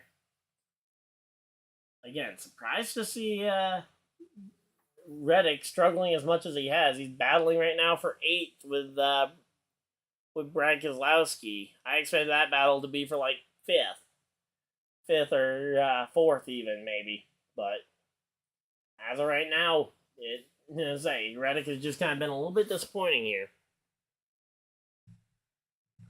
At least so far. I mean, finish results can look very different.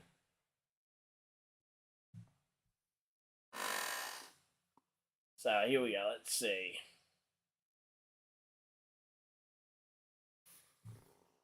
We got ourselves, again, it's just kind of the slow, drawn-out battle here as we get ready for the end of this race. We got a little under 100 laps to go. These drivers, they've fought hard all day. And Larson really seeming like he's lost a step here as he's 4th place, but he hasn't really been able to do much on the restart. I mean, he's 2 seconds behind the lead, but he hasn't even been able to really challenge his teammate Byron for much.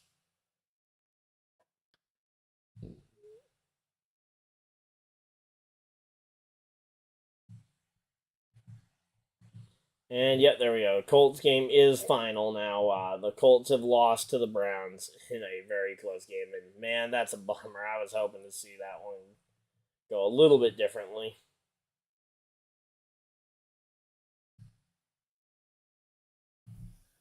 Alright, but here we go. I'm going to say, not much you can really do here. I mean, this is going to be a long...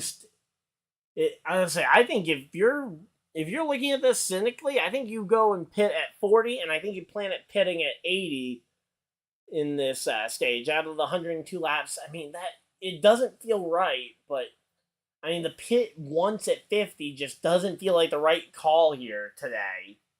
Maybe I'm wrong, but looking at this strategy-wise, looking at what we've seen, especially for Larson, where Larson absolutely flamed out at around 50 laps on the run. I don't know if I want to try and put him through 2 50-lap runs. I think I pit around 40, make the extra pit stop, but plan that my speed is going to be enough to overcome that disadvantage here. But, yeah, again, we'll have to wait and see on that one if that's enough or not.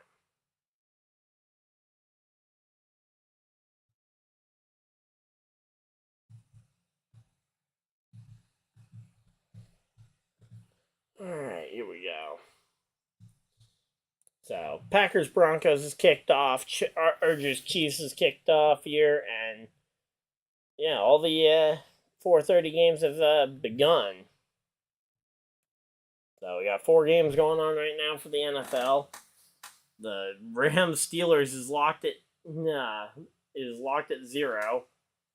You got the Cardinals trailing right now 7-0 to the Seahawks. You got Chargers trailing by 3 to the Chiefs after the Chiefs got the early field goal to put themselves up 3-0. And the Broncos doing the same to the Packers, going up 3-0 with an early field goal here. So, some early success there for some of the NFL teams. If any of you guys are NFL fans, I like to keep you guys updated on the scores since you guys are taking time out of your day to hang out in the stream and hear me talk about racing, especially while I can't see the track. I like to kind of keep you guys updated on some other sports. Actually, you know what? We mentioned the MLB yesterday. Let's see how the MLB games actually happened last night, because I didn't watch. So let's see. Yesterday, the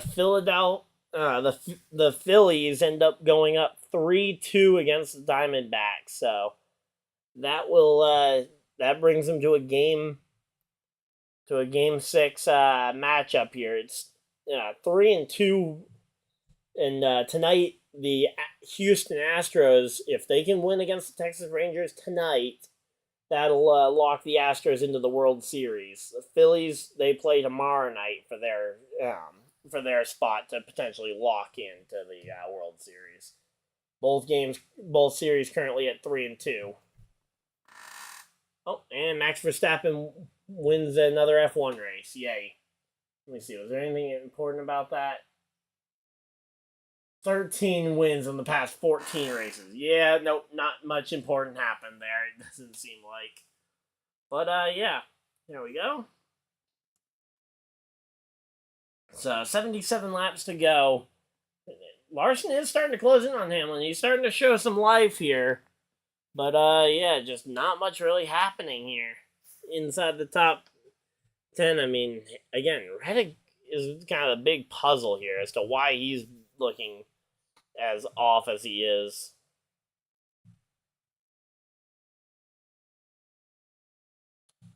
But, yeah, and then who's the other one that's looked off today? Oh, yeah, Kyle Busch. Where's Kyle at? Kyle Busch is 16th right now. Come on, he can't find his way up into the top 10.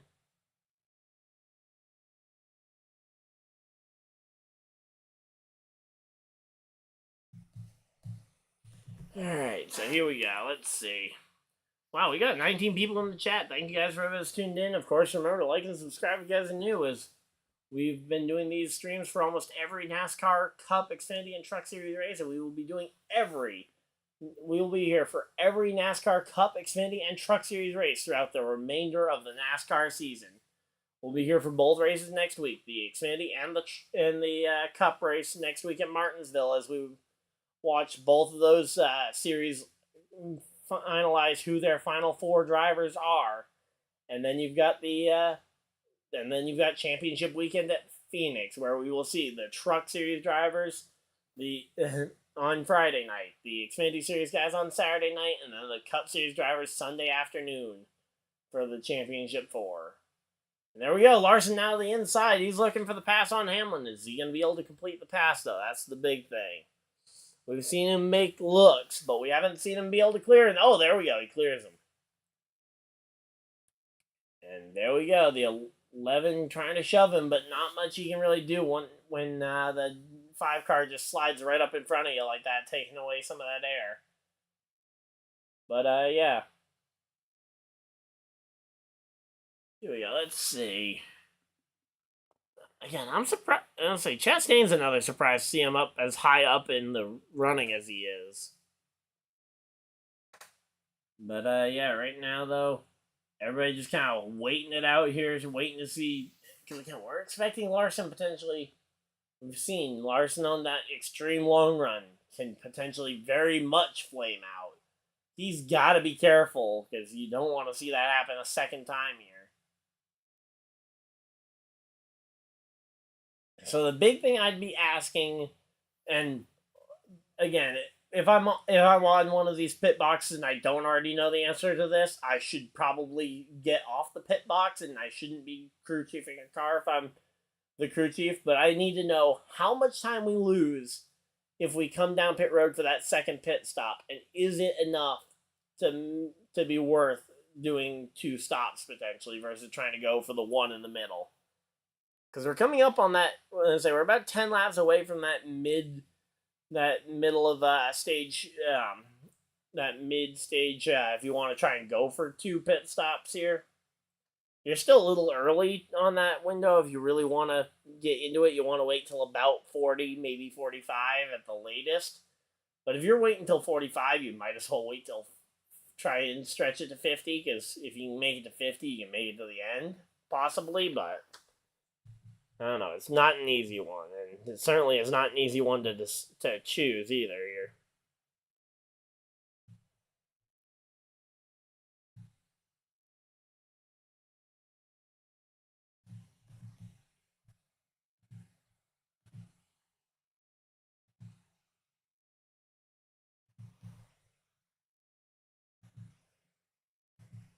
But yeah, here we go.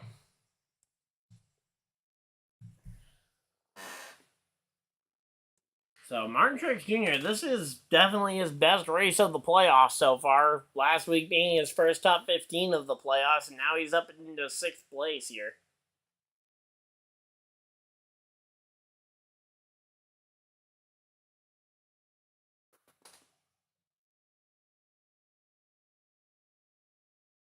I say Truex starting to get frustrated potentially with the team there and the lack of speed that they brought to the track yet again.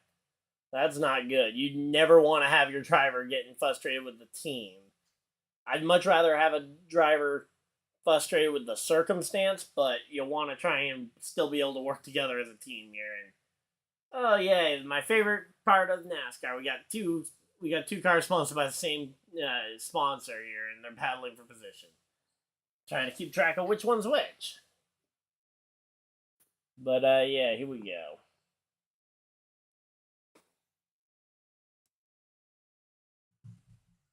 Yeah. Here we go. Let's see. We got Kyle Busch still in 15th. He has not looked good at all today. And say, on the long run, in practice, he looked good. We're going to have to wait and see if he can gain a couple of spots here late, but... Ooh. Denny Hamlin in the fence. Oh, no. Denny Hamlin in the fence here. Now that's made this a 2-car battle for the lead. It's Blaney and it's Larson. Then you've got 4 seconds back of the leader. It is Denny Hamlin and William Byron fighting it out for 3rd here.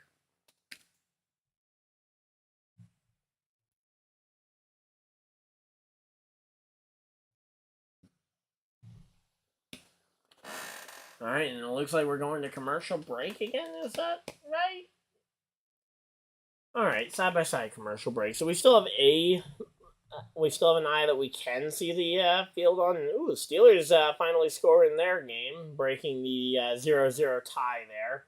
3rd and 29 for the Rams. Are you kidding me? Wow, the Rams having a rough time of it.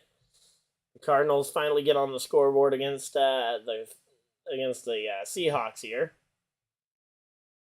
And the Packers still scoreless against the Broncos. Meanwhile, the Chargers get a field goal to tie their game against the Chiefs. So, and Josh Bilicki coming down pit road. Wonder what the issue is there. Oh, and it was a late pit as well. He's kind of slid onto the pits there. Yeah, he made a really late decision to pit and ended up almost spinning himself out as he came into the pits. Luckily, it looks like NASCAR is going to rule no caution on this, which, if you don't have to get a safety crew out there, which ultimately they didn't, I think that's absolutely the right call to make. But man, here we go. Let's see. But yeah, I don't know. It's you definitely don't want to be spinning out entering pit road. So we're 40 laps into the stage. Again, this is right around that window where I said if you want to try and make it if you want to try and do 2 stops here to the end, you would pit right around here.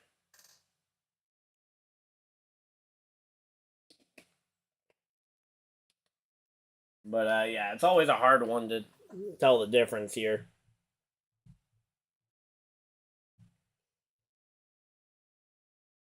Well, Christopher Bell re-enters the top 10 here. Kyle Busch still stuck in 15th place, 23 seconds behind the leader. Hopefully, we can get a good restart here and maybe have something happen.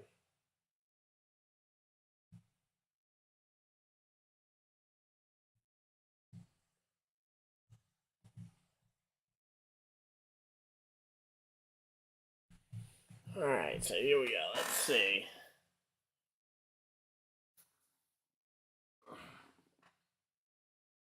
Let's see what we got going on here.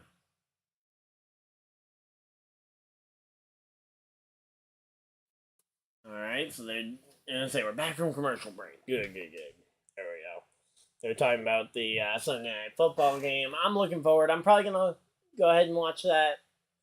I'm probably going to be playing some Pokemon, building up my team, working on it for next week's tournament. But yeah, I'm probably going to watch that in the background, though. It's a pretty good matchup, Eagles-Dolphins. Hopefully it's a good game. If it's not a good game, I will be a little disappointed here.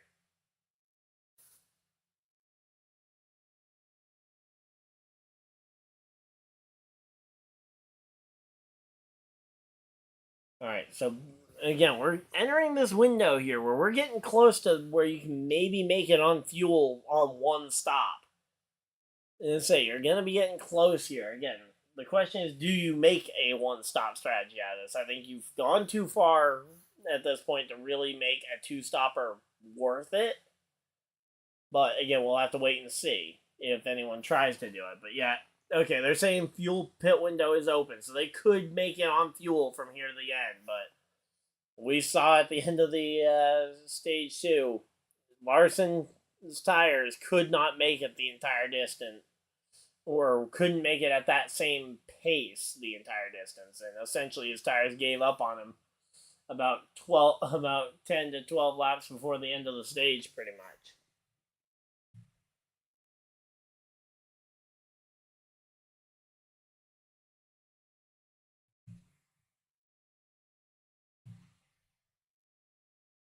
So yeah, here we go.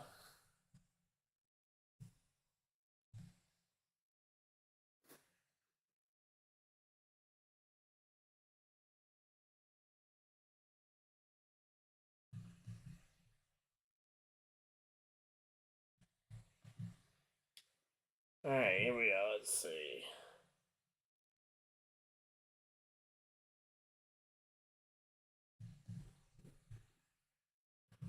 Let's see.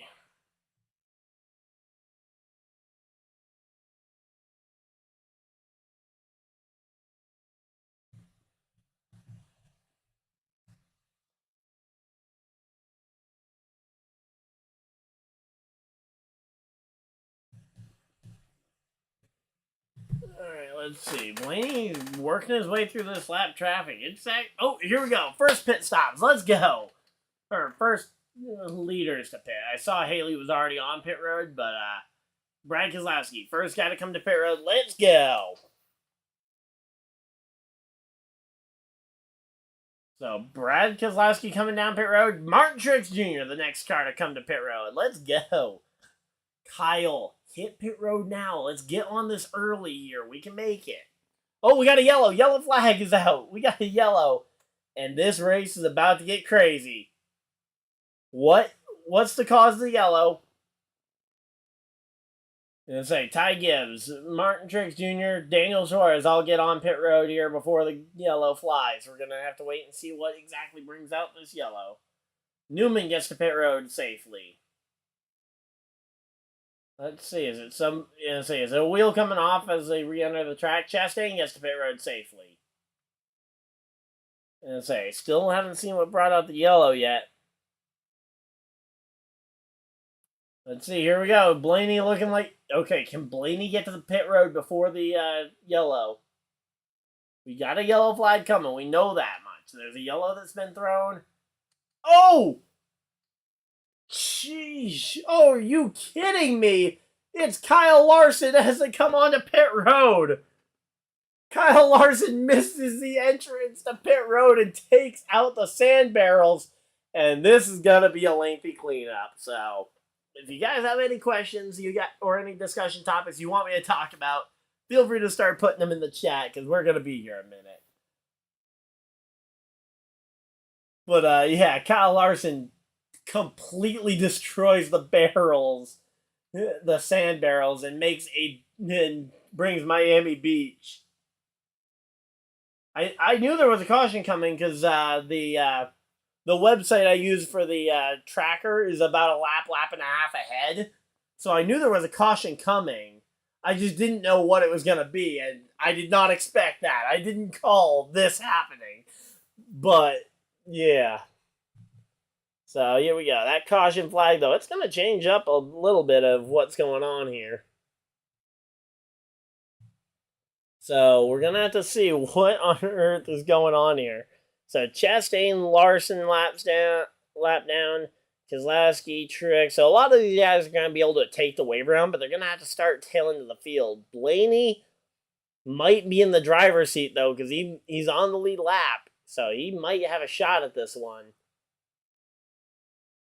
But, yeah, there we go. Kyle Busch up into the top 10 here for a moment. All he needs to do is have a decent pit stop here. But, yeah, here we go. So, caution flag is out, and we're going to be here for a while they, because they got to go ahead. They got to clean up all that sand. They got to make sure that those barrels are back in place, because you do not want to go head on into that concrete barrier there. But, yeah, here we go. Man, that's just a big hit here. So let's see. What I'm watching Blaney's speed. They're doing the speedometer here for Blaney. 195 here. Larson carrying a ton of speed.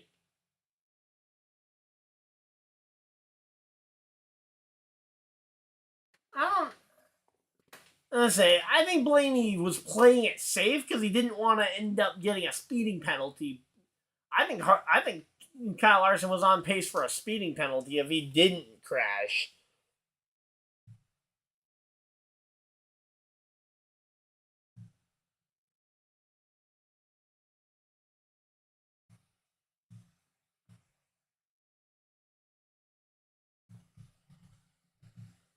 I don't think so. I disagree with the broadcast booth on this one. I don't think Kyle Larson would have made pit road speed at that point.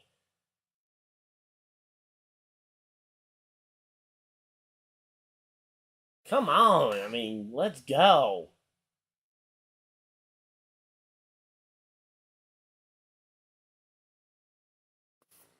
But yeah, so here we go. The caution flag flies, and this is gonna be interesting to see where everybody shakes out here.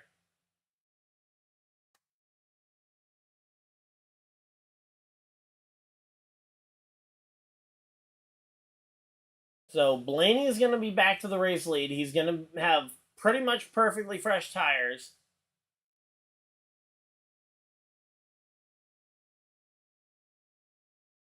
But yeah, I mean, that's just a bummer to see Kyle Larson's day affected like that, especially in the day where I think everybody was kind of pegged him as the you gotta have him. Like, this is his track and his playground, and he comes up with a big wreck. We'll have to wait and see if he's able to continue, if there's any lasting damage here. And they're going to have to wait until the end of the commercial break here before we see him come down pit road. So we got a little bit of time here. Thank you guys, by the way, for everybody that's tuned into the stream. Hopefully you guys are enjoying it. If you guys are, hit the like button. Subscribe if you guys are new. We're trying to get to 2,400 subscribers here, maybe even by the end of the month. Again, it's a little bit of a late push to try and get it, but we do have one more race weekend to try and get there. But yeah, here we go. Let's see. No real updates in the NFL game except for the Chiefs getting their first touchdown of the day. Let's see who scored it. It was a passing touchdown to MVS. Marquez Valdez-Scantling there for the Chiefs catching the first touchdown of the day. But yeah, they're going to commercial break, and we got the red flag flying, and exactly kind of what I anticipated. I said we were going to be here for a little while, and we're going to be here for a little while, so.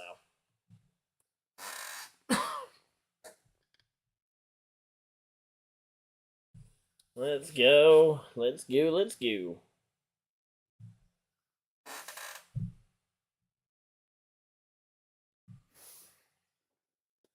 So right now, though, where's Chase Elliott at? And Chase Elliott pit? Oh yeah, Chase Elliott's lap down in 22nd place. He might, if he's able to wave around and get on the lead lap, he has a shot at this, but it's going to be tough. I would need to see the list of cars that are a lap down to Blaney currently, but the problem is I don't know if there's anywhere that has that list, aside from maybe Blaney's pit box having that list.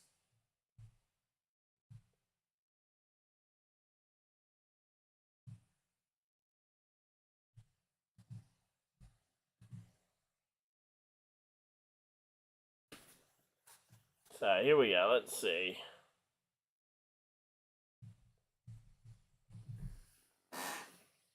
But yeah, so we're here for a little while. They've gone and stopped the field on the back half of the pit road. I will, based on the restart order after this round of yellow flag stops, I'll go ahead and put up the poll for the end of the race. All right, we're watching on board here with Larson, and yeah, he was just going in way too fast. Yeah, maybe Blaney slowed up a little much, but he was carrying way too much speed. I don't see how you think he's making it to pit road on pace there. He's way too fast to make it to pit road on speed there. I feel for Larson. I hope he's okay. Luckily it didn't look like a massively hard hit, but yeah, day is over for the 5 car going behind the wall. So anyone who had the 5 car pick to win the race, unfortunately looks like it will be a day over for him. And now they're going to be spending probably a good 30 minutes or so cleaning up the debris from the sand. Although they are actually making pretty good progress on it. They got like 20 guys out there with push brooms and shovels and whatnot. So we got Ryan Blaney going to be retaking the lead here. So Bubba Wallace still in lead lap. He is not pit yet. Okay. Just kind of looking down through the list, seeing who all's around.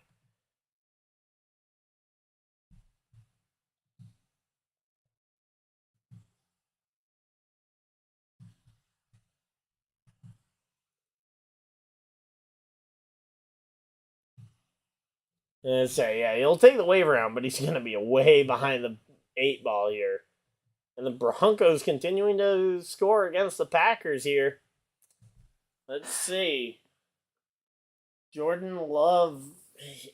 He's had really short passes so far today for Jordan Love.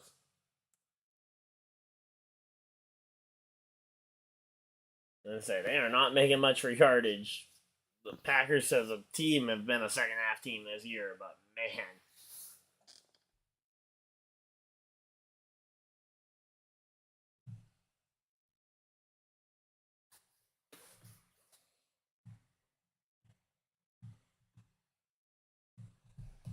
All right, here we go. Let's see.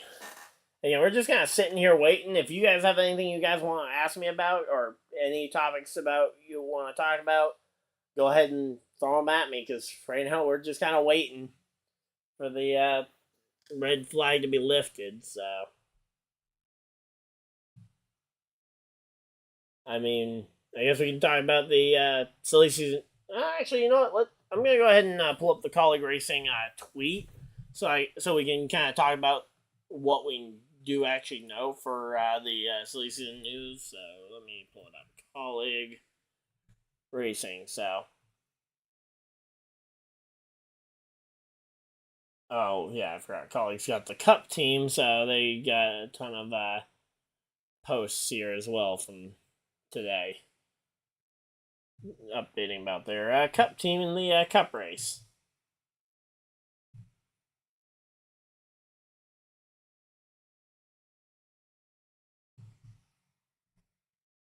All right, here we go. So they're checking in with the crew chief of the 12 here.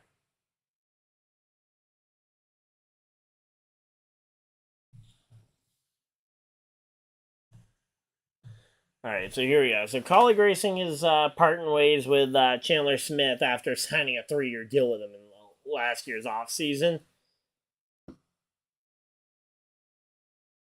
He's only got 1 win so far this year. Yeah, so we'll have to wait and see who Colleague's going to announce. But let's see. Chandler Smith is who we should be looking for I guess, the most up-to-date information on where he's actually going. See if they've announced where he's going. I think I already know, but because we've seen kind of a report about where he might be going, but let's see. He has not posted on Twitter in the last... Are you kidding me? Has he just not posted on Twitter in the last while here? Let's see. Chandler Smith. Let's just look at the media here. Let's see, latest.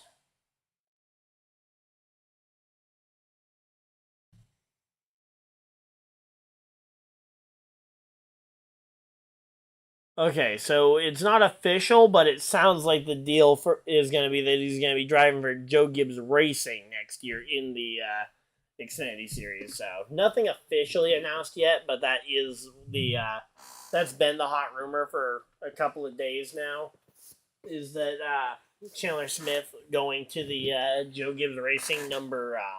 Well, we don't know what number he would be driving there, but yeah. So nothing's officially announced, but again, that's the hot rumor, and now we know for sure he won't be back at Colleague. So I think that all but confirms that the hot rumor is almost certainly true. So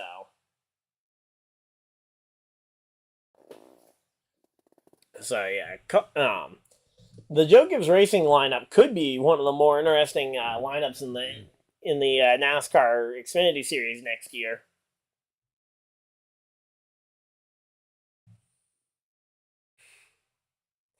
So here we go. Let's see.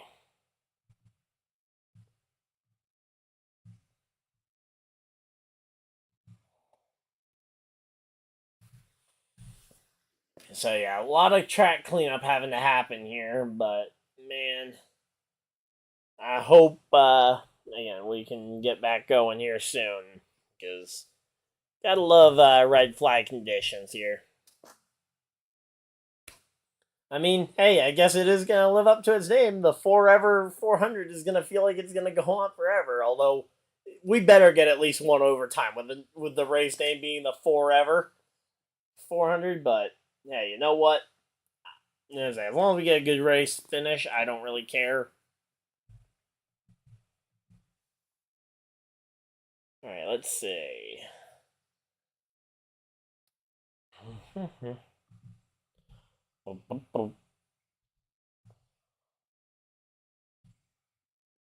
Let's see, Reddick, Elliott. Let's say again, we're just kind of waiting because it's hard to tell where everybody's going to balance out until we see this round of pit stops and wave rounds and whatnot. Because there might be some guys who are down the lap who still need to pit too. Because we can't just assume everybody one lap down can all take the wave round and get caught right back up. But yeah, right now we're basically just kind of the game of sit and wait, which is everybody's favorite game here. So yeah, we're just kind of looking down through the list here of drivers. I'm surprised. Say again, Austin Dillon's been the biggest surprise, in a positive way. It's been the biggest surprise performance from a driver this year. They're coming back to commercial. They're coming back from commercial break, and the field is still stopped on the backstretch here. So yeah, here we go. Let's see.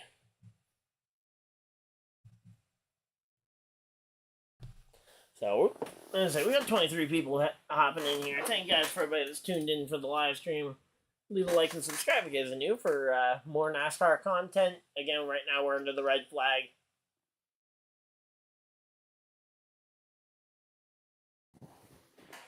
All right, so I'm listening to Larson's explanation now that he's out the care center.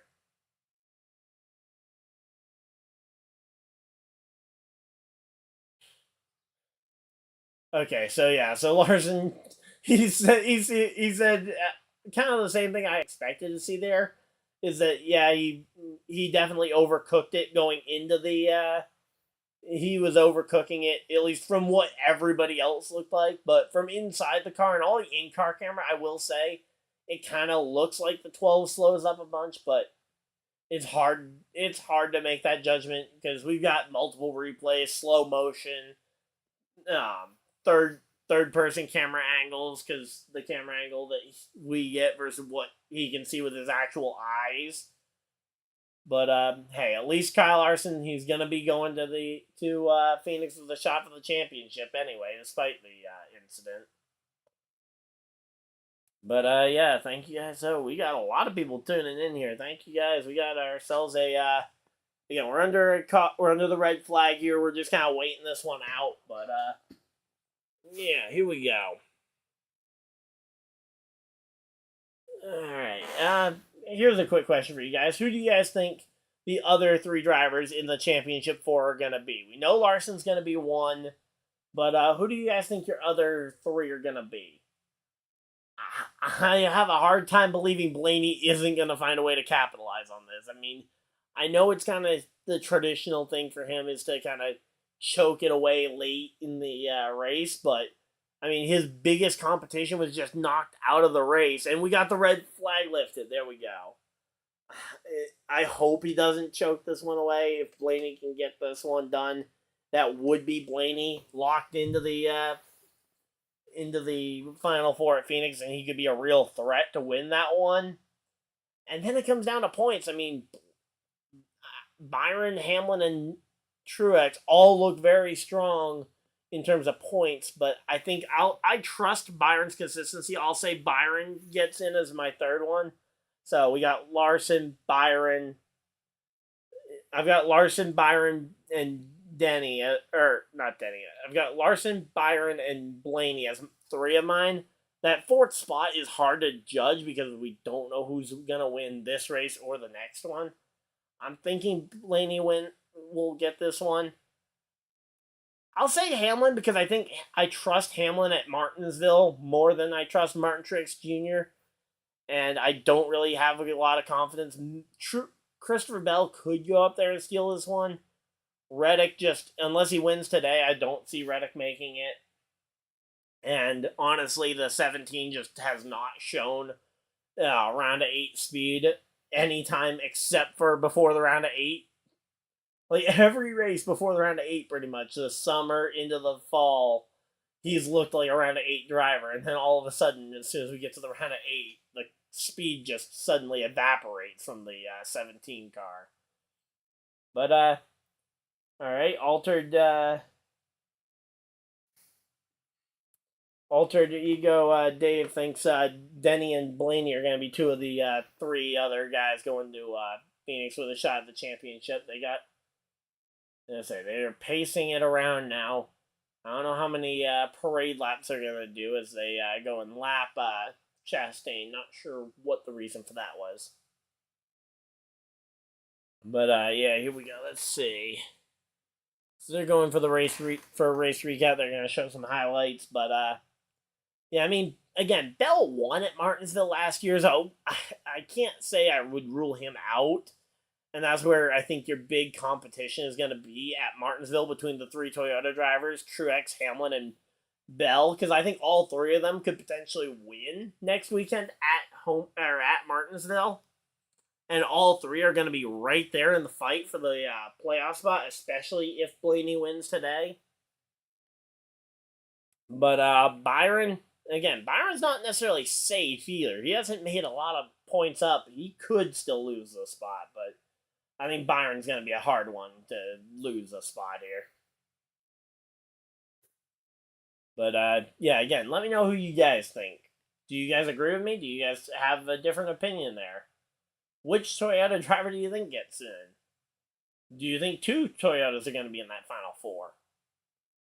But yeah, I think Larson and Byron are probably most people's safe picks. But again, we've seen safe picks not be so safe. For example, Kyle Larson, safe pick at Homestead. He should be able to get the win. Smashes into some sand barrels, and he is done for the day. We got 48 people in here. Thank you guys for everybody that's tuned in here as we were under a red flag, now under the yellow flag. Of course, remember to like and subscribe if you guys are new. And here we go. Byron in his pit stall. We got Denny Hamlin coming to his pit stall. He makes his stop there. 9.6 for Byron there. We're going to have to wait and see what Hamlin's is. Bell and Reddick both hit their stalls. Nobody kind of slides through their pit box. 9.6 for Hamlin, too. A very steady number. 9.6 for Bell and a 10.6 for Reddick. Reddick going to have a little bit of a slow stop. Hopefully that 1 second isn't going to cost him a ton of spots here. Harvick gaining spots. Allmendinger gaining. Austin Dillon losing. Kyle Busch gaining 2. Reddick losing 5 spots on that full second slower of a pit stop here. And there we go. Denny Hamlin wins the race off pit road over William Byron. Ooh, okay, there was some contact there as well for Reddick and between Reddick and the 22 of Joey Logano, making some contact there as they were coming off pit road. So here we go. Let's see.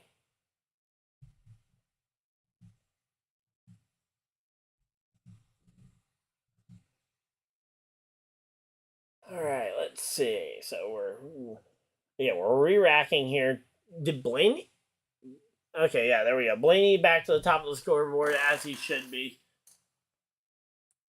Not sure what's gonna be going on. Okay, there we go. Everybody's kind of starting to file into correct order here. So Blaney, Hamlin, Byron, Harvick. So Harvick's right in the mix. Harvick could win his final race here.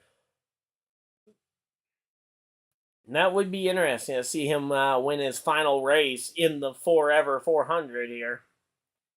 And say, if so, I think that will be a very special win to see. So Kyle Busch, he's going to get a chance to restart inside the top 10. All right, who all's on the lead lap? That's going to be the next big question. Looks like 22 cars are on the lead lap, but we're going to have to see what that looks like because there's a few cars a lap down that potentially didn't take a wave around. So it's going to be curious to see here. But yeah, this top 10 though could get interesting. Again, I want to see what Reddick has to offer, but a slow pit stop is going to put that fire hopefully underneath him because he needs to start picking it up if he wants a good shot at this one here.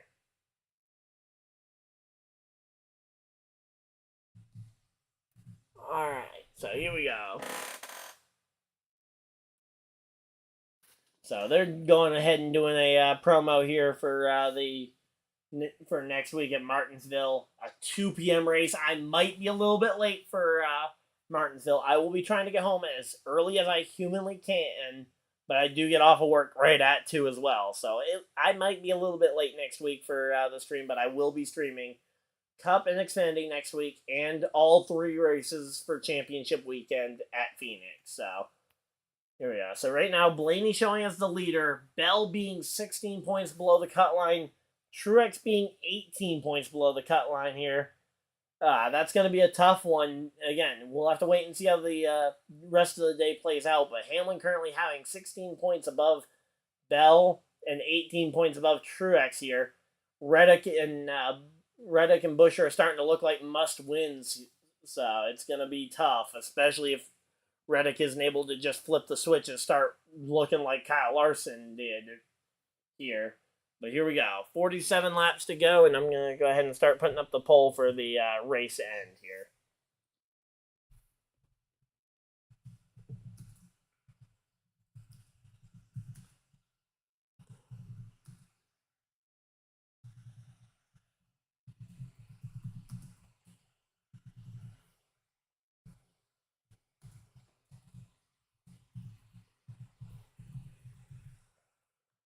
All right, here we go. Let's see. We got Ryan Blaney leading the race.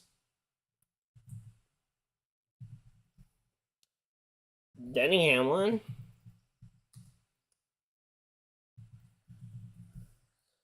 And wow, we have 90 people in the chat. Thank you guys for everybody that's tuned in and ready to watch a good end of this race. We are getting them doubled up. Pace car looking like it's ready to dive for cover, so I'm going to try and get the poll up here quick. William Byron.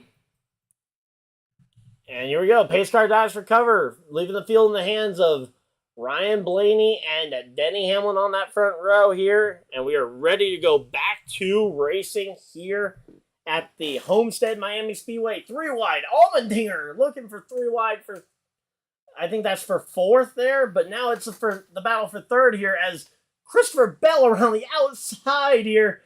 Looking for 2nd here. Christopher Bell off like a cannon. And oh, big hit for the 15. Oh my, JJ Yaley. Big crash there. looks like Ross Chastain also going to be involved in this one.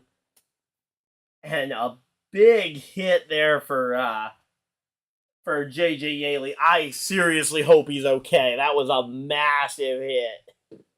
That is a jarring hit there. Looks like John Hunter Nemechek also involved. Hopefully he's okay too, but man, that 15 just hit that inside wall hard. Man, yeah, those types of wrecks always rattle you when you see them. I mean, no, Bell got around. This wreck happened in the back half of the field. So far, the only cars I've seen spun out were a couple of the Rick Ware cars and John Hunter Nemechek in the 42. But no, Christopher Bell is third place. He is safe. Chastain was another car we saw involved. He will probably be out the race. 15, no doubt out the race, just hoping he's okay. John Hunter Nemechek also probably out the race. But, yeah, man. Hate to see a bad wreck like that one. Okay, the guys on the one car aren't giving up. They're looking it over. Nemechek is out of his car, so he is done for the day. He will go to the infield care center to get evaluated, and hopefully we'll hear some good news shortly. But, those types of wrecks are always a little jarring when you see them. But, man, I mean, Christopher Bell shot out like a rocket though on that restart around the outside of 3-4 wide, passing cars like absolute craziness. So, I say Hamlin's gonna be the control car this time around. So Hamlin and Bell potentially can make that top line, could choose to take that top line together and work, assuming that Blaney isn't gonna opt to not take the front row, because I can't imagine Blaney would choose anything but the front row here. And thank you guys, by the way, for all 109 of you guys in chat. Thank you guys for everybody that's tuned in. Of course, like and subscribe for more. Again, as I mentioned, we'll be here every NASCAR race for the rest of the season. But, man, let's see. Okay, we're seeing our first replay here.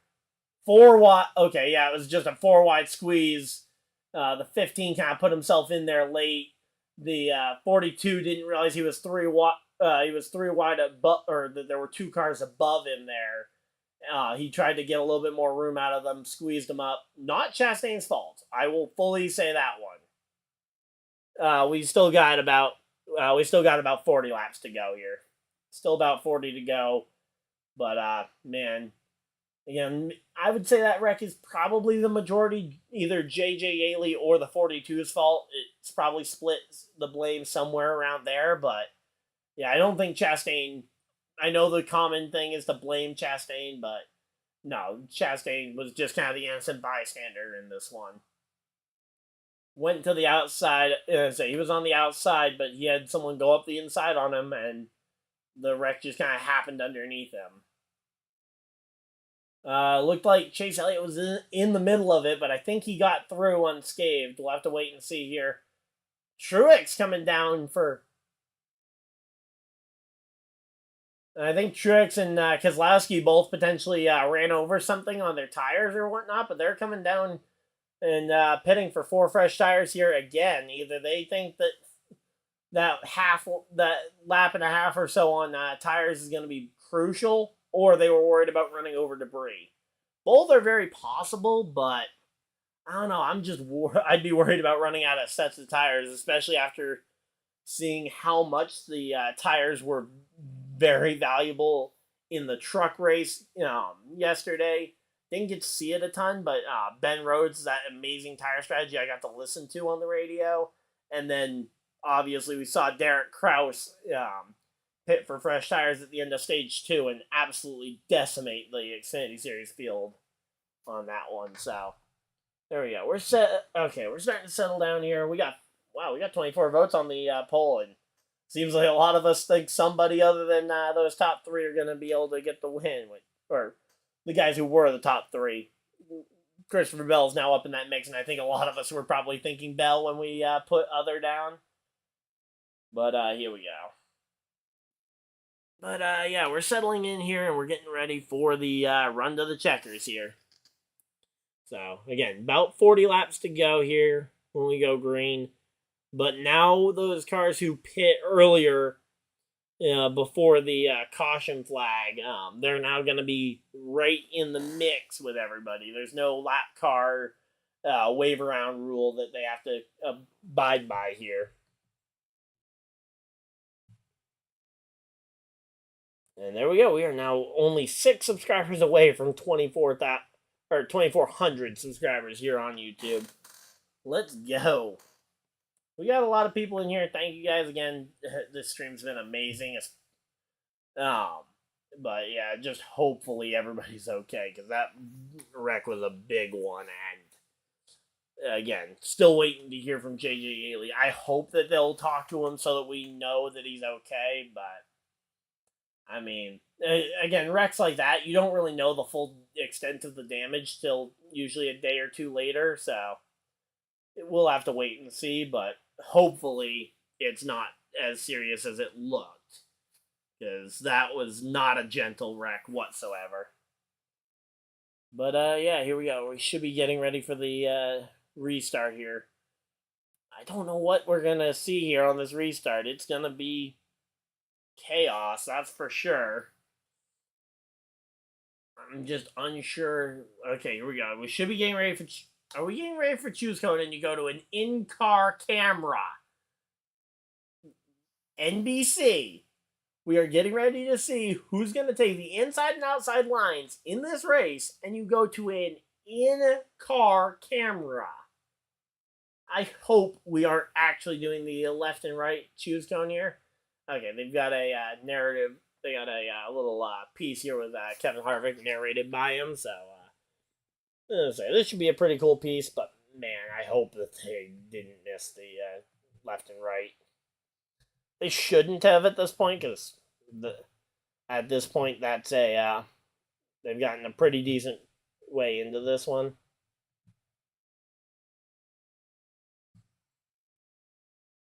So here we go. Let's see. Broncos backers is still a 6-0 game. Got Chargers Chiefs locked at 17 apiece there. Just going through a couple of NFL scores for you guys that are taking time out of your day to be a part of this stream. Cardinals currently have the ball with the 2-minute warning in the half. 10-14 the score there. Seahawks lead. Rams are leading at halftime. Rams versus Steelers. So, those are your 4 NFL games that are currently going on, and that's a quick update there. But, again, we're here for NASCAR, but, again, I'm a big fan of the NFL as well, and I've actually been definitely growing as an NFL fan recently, so, especially for teams that aren't just my Colts, but, yeah, here we go. Should hopefully be back to racing here soon. They're showing the picture-in-picture here.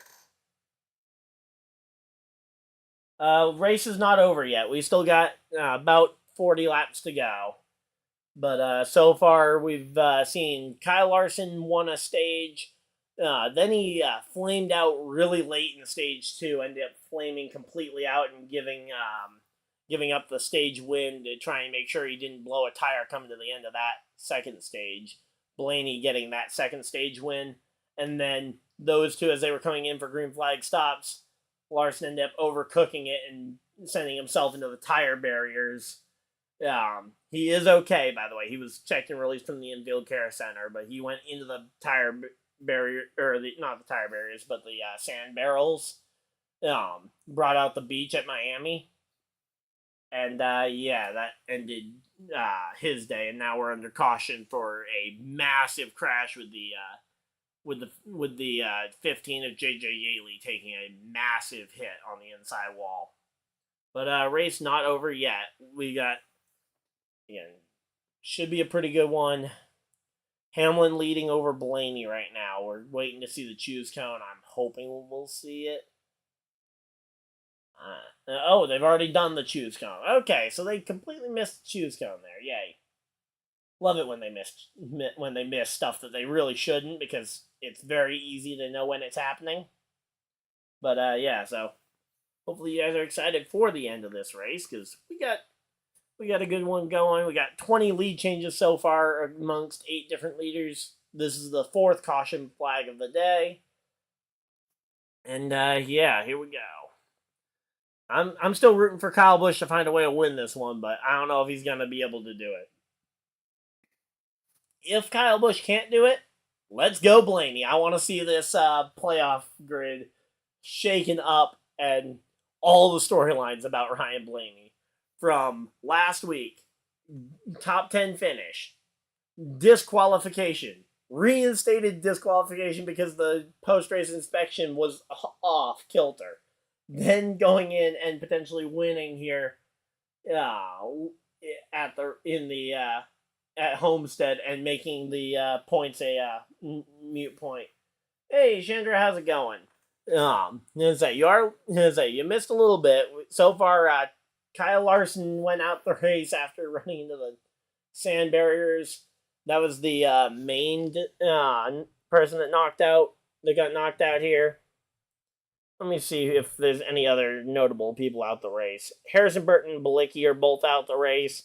And then you had J.J. Yaley, the most recent caution. Again, we're still hoping that he's okay. That was a massive hit for him. I'm going to continue to say that because there is no other way to say it. I think most people that don't have a driver not locked into the playoffs are rooting for Blaney here. I mean, Blaney would be the best storyline, I think. But here we go. Pace car dives for cover, leaving the field in the hands of Ryan Blaney and Denny Hamlin here. Green flag's out. Green, green, green. And Denny Hamlin, he is away with the lead. He's going to try and push Blaney a little higher up the track. Not going to really make much happen here as they go side by side into 1 and 2. Bell looking for the outside. Blaney going to keep that blocked off right now. And Blaney blocked the top. The 20 going 3 wide for the lead. The 20 of Christopher Bell goes 3 wide for the race lead as Denny Hamlin forcing the 12 all the way up to the fence. And the 20 of Christopher Bell takes the race lead with authority here. And he looks fast. There is no question about it. Christopher Bell is looking very fast here. William Byron now 3 wide for second here with Ryan Blaney and Denny Hamlin. Kevin Harvick in the middle of 3 wide here. He's losing some spots, but man, Christopher Bell just drove up there with authority and took the lead. Now we got, again, we still have that 3 wide parade lap here going between, and there we go. Byron able to finally break free from the 3 wide parade lap between himself, Hamlin, and Blaney there. So Blaney and Hamlin still locked in a side-by-side battle for third here now. And oh, Hamlin got way loose. It's nearly wiped out Ryan Blaney there. And these two, they're going to end up letting everybody behind them just close right up on them. 3 wide behind that duo, battling it out now for third place between Hamlin and Blaney. Logano, Dillon, and Austin Dillon and Kevin Harvick right in the middle here. But yeah, Christopher Bell just whether it's a miracle or whether it's he looks very fast at the right time because he drove on that last restart. He drove around the outside of 3 wide. Yeah, with authority there on that last restart. But here we go. We'll have to wait and see, but here we go. Bell has the lead, and he's able to start driving away. Byron in second. Byron, he's not looked bad, but he's just kind of been average for a top 5 car here today. But Kyle Busch starting to struggle. He's not had the best of restarts today. But here we go. Let's see. Blaney finally able to clear Denny Hamlin here, and Blaney can now start to focus on trying to go for it here. Yeah, I don't think any of us are complaining about this. I wanted to see Blaney. If Kyle Busch couldn't get up there and win the race, I was rooting for Blaney, mainly because I think the storyline is better with Blaney winning this, but Bell is a great driver, and I'd love to see him race at Phoenix for the championship, but there we go. Hamlin drives it way deep, clears Blaney by a country mile, but now Blaney potentially looking for the crossover move as they come down the back straightaway. To the inside goes Blaney. And Ryan Blaney looking now to the inside. Can he clear Denny Hamlin? So we got a pretty good battle here going on for third. As Blaney versus Bell. And, oh, we got a caution flag. What's the caution for here? We got a yellow flag coming in here. Oh, it's Denny Hamlin. Denny Hamlin looks like he's got a tire down. And that's going to bring out the caution flag. Tire down on the 11. The 11 of Denny Hamlin has a tire going down. Oof. So hopefully that's not day ending for Denny Hamlin, because he was making that top 10 fun. But here we go. But yeah, they had a lot of beating and banging there, and now all of a sudden, and then he went way to the bottom, tried to clear him again, and the tire blew while he was at the very bottom of the track. That very well could be day done here for Denny Hamlin. Oh yeah, no, for sure. I think pretty much everybody's having. You'd be hard pressed to find a NASCAR fan who isn't having fun watching the end of this race. I know we've got at least 115 people in here that are having it. 116, because I don't count as a person here, but I'm having a ton of fun watching this one.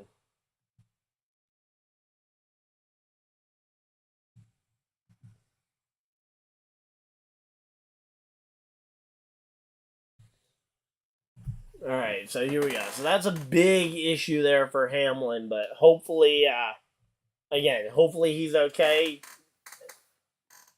Oh, uh-oh. I see some smoke coming out the 19 of Truex. That might be another Toyota motor. If that's a Toyota motor issue, Bell might have to be worried there. We'll have to wait and see. We don't know for sure what the problem is here, but that's going to be another potential issue there.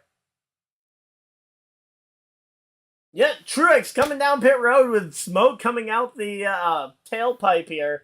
If that's an issue, if that's an engine issue, the tire issue, we know why Hamlin had the tire issue. But now if Truex is having an engine issue, that could be really bad here. Yeah, engine down for Truex. Yeah, that's what it looked like. I saw the smoke coming out the tailpipe. And again, Christopher Bell, another one of those Joe Gibbs motors. You got, as I say, honestly, oh, yeah, there we go. Denny Hamlin, he's climbing out the car. He's done for the day.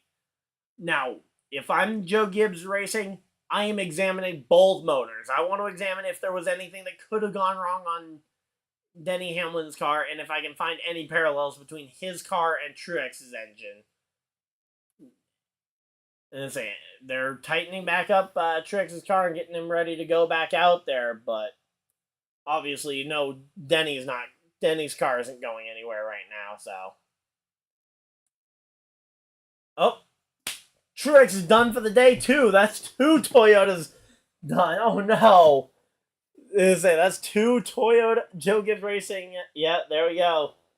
The 19 going back to the garage here with an engine issue, so.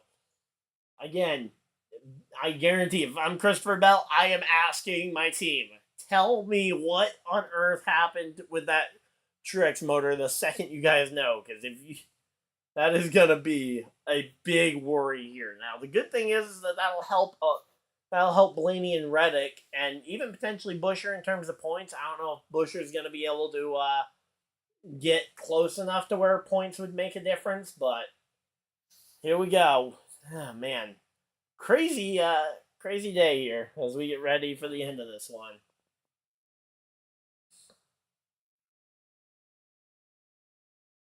I don't know. I think I want to stay.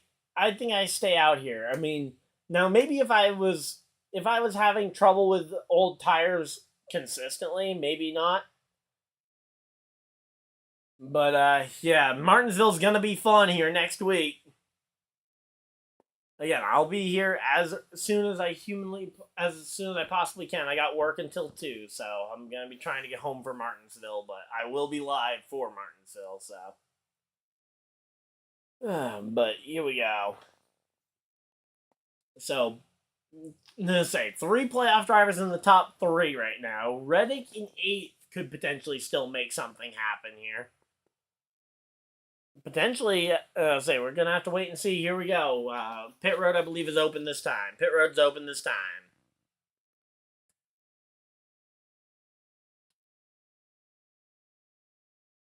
All right, here we go. Coming down pit road, and it is going to be everybody's coming to pit road. Everybody's coming. Okay. Yeah, the hardest choice is for the leader because usually the worry is that if you make a question mark call there, so doesn't look like a question mark call because everybody came, but the worry is that everybody else is going to do the opposite of you as the leader. So here we go. Let's see. Blaney a 9.4. That's a really good stop there. 9.3 for William Byron. Oh, man, those are some fast stops. Christopher Bell, a slow one of 10.4. That's going to be a rough one. He's going to lose a spot or 2 here, I think. And Reddick comes off pit road as well. And let's see. It's going to be Byron, Blaney, Bell comes home 3rd as they come off pit road. Kevin Harvick 4th. 5th is Joey Logano. 6th, Bubba Wallace. 7th, Reddick here. Only one car is if they wreck out the race, if they go to the garage after crash, they are out of the race. But yeah, if they have an incident like this in practice or qualifying, they do have backup cars at the race. But no, during the actual race, you've got one car to try and do it with. Otherwise, you would see drivers swapping in and out cars anytime they crashed on track.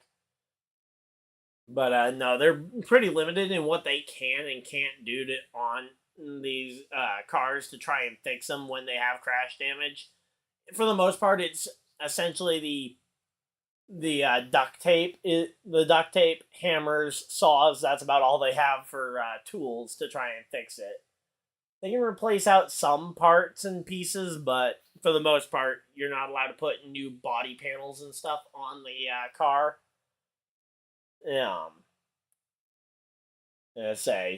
Used to be that you could do a full engine change mid-race, but that was getting too expensive.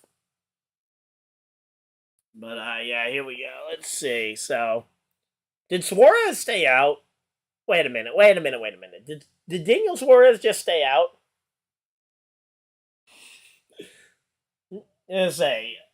Dream, I wouldn't be too worried because we've seen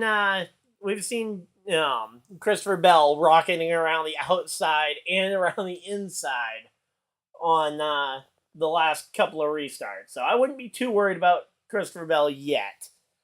But we'll have to wait and see what's going on with why it says Daniel Suarez at the top. Did he stay out or is that a glitch? Because we've seen, sometimes the NASCAR.com glitches with the order, especially under caution. So we'll have to wait and see on that one, but here we go.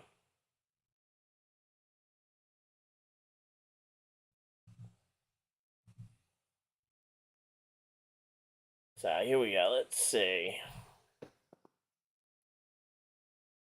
So far though, we've got 128 people. Thank you guys for everybody that's tuned in and came and stayed here for this one, as we are 2 subscribers away from hitting 2,400 subscribers here on the stream. No, they're allowed to bring a whole different car to each race, and again, typically the teams each have a backup car for pretty much every car. Some teams will only bring, say, 2 or 3 backup cars, even though they have a 4-car team. But yeah, no, they're able to bring a different car next week. For example, the car that Larson crashed today likely isn't the car they're preparing for Phoenix. They've got a car back at the Hendrick Motorsports shop in Concord, North Carolina, that they are preparing specifically for Phoenix in a couple weeks. But yeah, no, they don't have a limit on they can bring a different car next week, obviously. Some series, like I know IndyCar has a limit to how many engines, and like if you change out engines mid-season, you have to take a grid place penalty, starting grid penalty. So essentially, your starting spot gets dropped back. So, yeah, it looks like this whatever was going on with Suarez was either a glitch or he came down pit road later. So, settles it out, and William Byron's your race leader here as we are going to be getting ready for the restart. So, Bell is in the outside lane, third position. This is about to get fun. Let's see. Pace car is off, and we're ready to go racing. 24 on the inside. He's the control car. Green, green, green. Green flag is out. We're racing at Homestead. Blaney on the outside. What's Bell going to do from fourth? From the outside second row here. Let's see. Bell to the top. There we go. Oh, no. Actually, Bell not gaining the burst of speed there. It's Blaney versus Byron here. We've seen Blaney get caught up in these side-by-side battles. Now down the back straightaway. What's Bell going to do here? So here we go. Yeah, no, Bell's not able to get, he's having trouble getting going here. Joey Logano coming up beside him here. Byron versus Blaney here for the lead.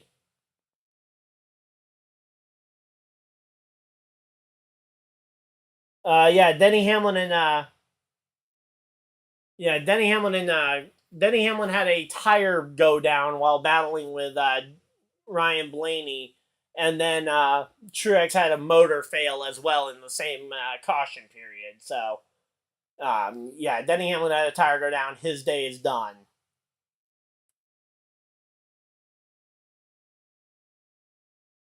But yeah, no, Denny Hamlin blew a tire, and Truex also having an issue there. And Christopher Bell makes the pass on Ryan Blaney.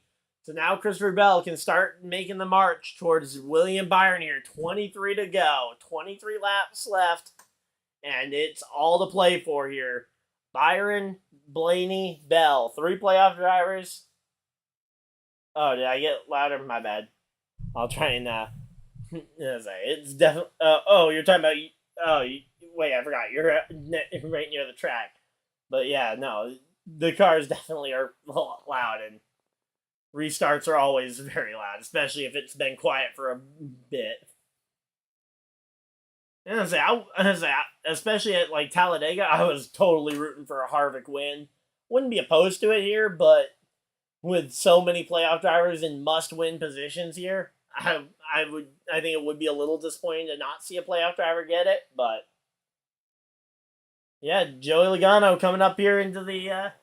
Logano up into the top 5, although he just got passed by Bubba Wallace for 4th here.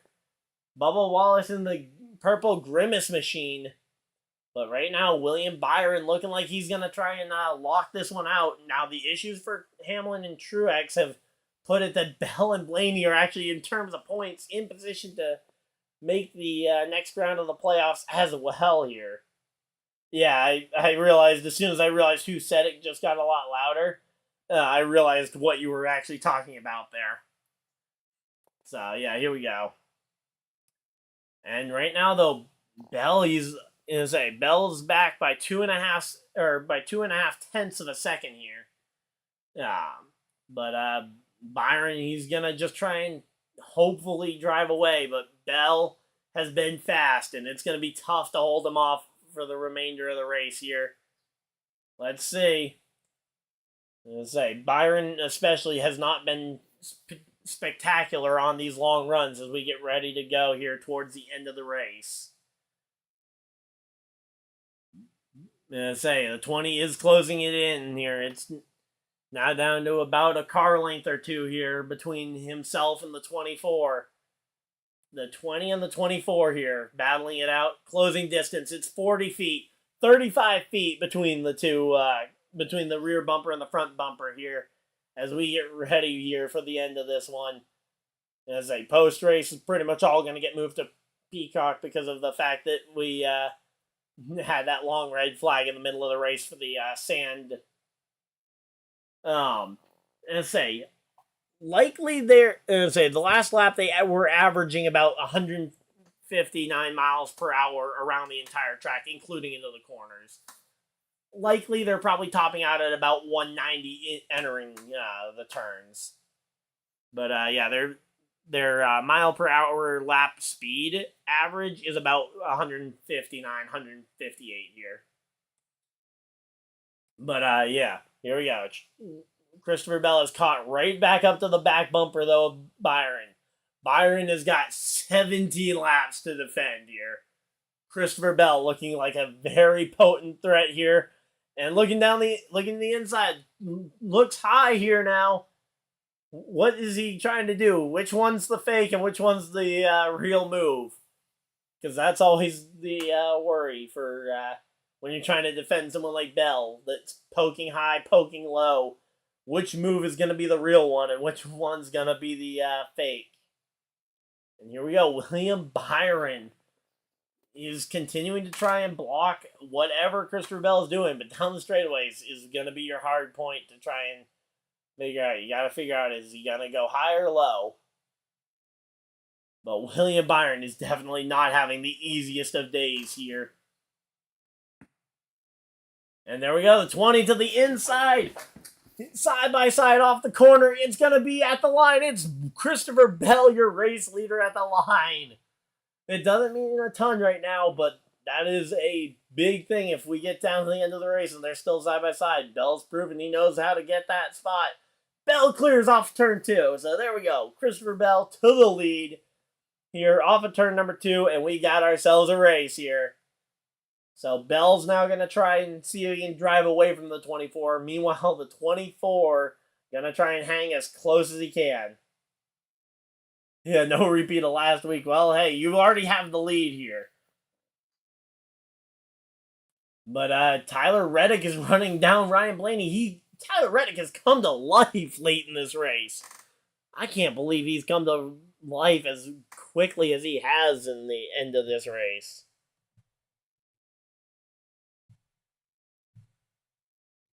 Let's see.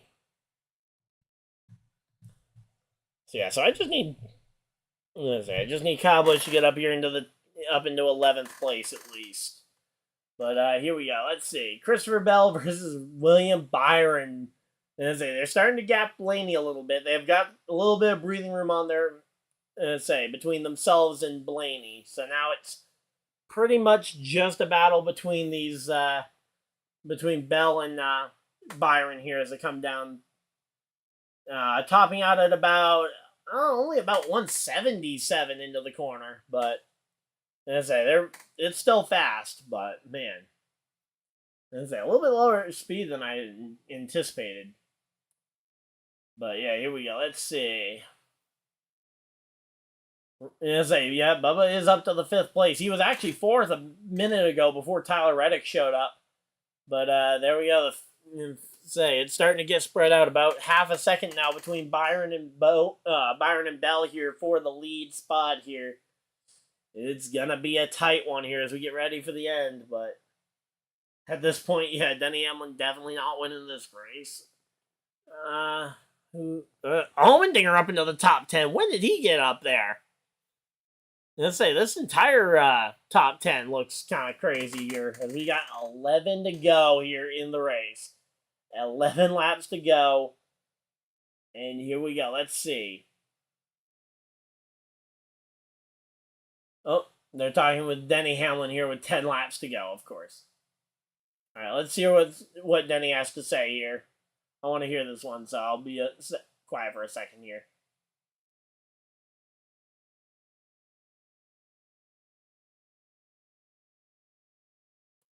It's too loud for him to hear. Yeah, sure. Likely story, Danny.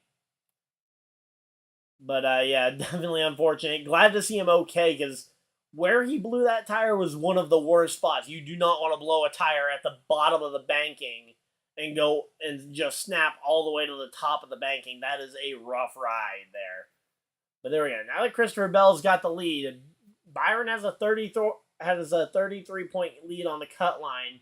And then Blaney having a 10-point lead even in 3rd place. So we got some decent, Blaney actually might have a shot at making it to Phoenix. I thought this was going to be the tough race for him, but if he can leave this race plus 10 on the cut line next week in Martinsville, a track he's been somewhat good at. He hasn't won there, but he's got a few top 5s, even a runner-up finish there in the past. Blaney could be a threat here at Homestead. or could be a threat at Martinsville to make it to the next round. But Blaney or Bell right now though, he's put a minute or not a minute. He's put 1.3 seconds up on the field here. So starting to climb here, but Bell looking faster here. And say I'm assuming you're talking about at Martinsville because he's already out the race. He blew a tire today. It was his teammate that blew an engine, but yeah, no, Denny Hamlin's already out the race. So here we go. Christopher Bell out in front, but Blaney making the move on Byron here for the second spot here. Yeah, and say Byron has not been a long run car all day. He's been very good on short runs, but on the long run, he does not have what it takes to keep up with some of these other guys. I mean, that even goes back to practice. He did not have a great he had a great 5-lap average, but then when you look at 10 and 15 lap averages on the time charts, Byron just did not have it compared to Blaney, Larson, Bell. Yeah, I know. It does feel like this season's kind of flown by, but man, I wouldn't trade this season for pretty much anything in the world. Maybe a Kyle Busch championship, but hey, you know what? We can't have everything we want, right? And there we go. But is that no? That's Reddick up to third. So Tyler Reddick up to third place here. I need Byron not to fall back too far. Come on. And where's Kyle Busch at? He's probably back in what, 15th? Where is he falling to? Oh, he's falling to 18th. Yikes. So yeah, Kyle Busch just does not have the long run car today. So here we go. Let's see. So now, yeah, good job, Bell. Don't Noah Gragson yourself. Christopher Bell should not be running right against the fence here at this point. Against the fence is the traditional fast line here, but you do not want to wreck this car. You don't want to hit the wall and end up costing yourself the win that you've already fought so hard for. As you got 4 laps to go, Ryan Blaney currently sits 1.2 seconds back of the lead. So 1.2 seconds here. And if Reddick can get in there and fight with Blaney, that's going to be a really interesting fight. Because that's the last guy in and the first guy out fighting for points there. And it would potentially end any shot of anyone getting to Bell. But here we go. Yep, it's stabilizing around 1.2, 1.3 seconds. Christopher Bell able to maintain this so far. It's looking good here for Christopher Bell to potentially win and into the championship for the second year in a row. Now, at least he's not a must-win this year. Last year, he had to win. This year, he can kind of relax because he doesn't have to, but he is winning. So, here we go. Christopher Bell, though, putting on a clinic there. Coming alive right at the right time, late in the race. Yeah, the drivers do go a lot harder towards the end of the race. Because the end of the race, you know that it's your last chance if you have anything left to give. Like for right now, I mean, Blaney, if he comes home second, sure, it's not bad. But if you got a shot at the win, you're going for it here. As Christopher Bell going into turn 3 and 4 here, he's going to be looking for the white flag. Once we see that white flag, we know the next flag ends the race, no matter whether it's a yellow or the checkered here. But the white flag waves, and we're going green flag here. Yeah, watching Bell last year was like a fairy tale. Literally scraping by with the narrowest of victories in both Charlotte Road Course and then the Martinsville race. But here we go, down the back straightaway, last lap. As long as nothing goes horribly wrong here in the final corner, Christopher Bell looks on pace to win this one. Let's see. And it's going to be Christopher Bell off of turn number 4. Christopher Bell wins in Miami. Second place is going to be Ryan Blaney. Reddick comes home third. Fourth, William Byron. Fifth, Allmendinger. Rounding out your top 5. Sixth place, Bubba Wallace. Seventh, Ty Gibbs, the young rookie, looking for Rookie of the Year honors. I think he's already clinched that. Joey Logano comes home 8th. 9th, Eric Almirola. Still waiting to hear what he's going to do next year. And Austin Dillon rounding out your top 10. Let's go. That was a good finish to a race. Congratulations to Christopher Bell and the Joe Gibbs Racing team. They will be racing for a championship in Phoenix in 2 weeks' time. Let's go. I know Dream's going to be happy about that one. Hopefully you guys enjoyed the finish of that race. As is tradition, I'm going to go through and read off the entire finishing order. So wherever your favorite driver finished, I will be telling you. But yeah, if you guys were just here for the race itself, thank you guys for tuning in. Hopefully I'll see you guys next week for the Xfinity and Cup races. I'll try and have the stream scheduled about 2 hours in advance, but we're going to go through the starting grid. So here we go. Let's see. Also, there might be some other content coming this week, so stay tuned. Drop the subscribe if you guys don't want to miss some future NASCAR content. But yeah, so Christopher Bell, we talked about him all the way through the finish of this race, coming home first. Blaney coming home a short second, but he's 10 points to the good on the cut line. Reddick comes home 10 points shy of the cut line here going into Martinsville. That's going to be a rough one because Martinsville is not really a Reddick-style track, so we'll have to wait and see, but that's not great. But there we go. William Byron coming home 4th. 5th, A.J. Allmendinger. We talked about the top 10 here. Bubba Wallace, an impressive 6th place finish at a track that has not been great to Bubba. Ty Gibbs, the young rookie, coming home 7th. Looking like he might have a good sophomore season. We'll have to wait and see, though. Logano coming home 8th. 9th was Eric Almirola in what might be his final start here at this track. Being a native Floridian, I'm sure this one top 10 here means something. Austin Dillon coming home 10th there, picking up the final spot inside the top 10. Kevin Harvick, the guy who the race is named for, making his final start at Homestead, comes home 11th. Austin Cindric coming home 12th. 13th, Ryan Preece. 14th is Eric Jones, and rounding out your top 15, it's Chase Elliott, who just was anonymous all day long. Daniel Suarez coming home 16th. 17th, Briscoe. 18th, Kyle Busch, who was also somewhat anonymous most of the afternoon. Alex Bowman comes home 19th, and 20th is Corey LaJoie driving that number 7 Spire car, which he will be doing for the next several years because he signed a multi-year contract recently. Chris Buescher having a really bad day today, comes home 21st. It was completely a non-factor all day. Michael McDowell comes home 22nd. 23rd is Justin Haley driving the number 31 car. He will be driving for Rick Ware Racing next year, so curious to see how that ends up turning out for him. Ty Dillon in one of his last races in that 77 car, he comes home 24th. He is the first car one lap down. 25th is Todd Gilliland, who earned himself a contract extension at Front Row. Ryan Newman, in one of his potentially final Cup Series starts of his entire career, comes home 26th. 27th for Stenhouse after being involved in that accident. Certainly it's nice to see him at least finish. Brad Keselowski, 5 laps down, comes home 28th. And then you've got Martin Truex Jr., who went out with an engine failure, 29th. Denny Hamlin, who went out with a blown tire, 30th. 31st goes to Ross Chastain, who got a lot of damage in that John Hunter Nemechek JJ Yaley crash. Don't know if that officially ended his day or not, but it looks like it probably did. John Hunter Nemechek, 32nd. 33rd, JJ Yaley. Again, still hoping he's okay. I haven't heard for sure if he's good or not. Kyle Larson coming home 34th after his somewhat embarrassing crash.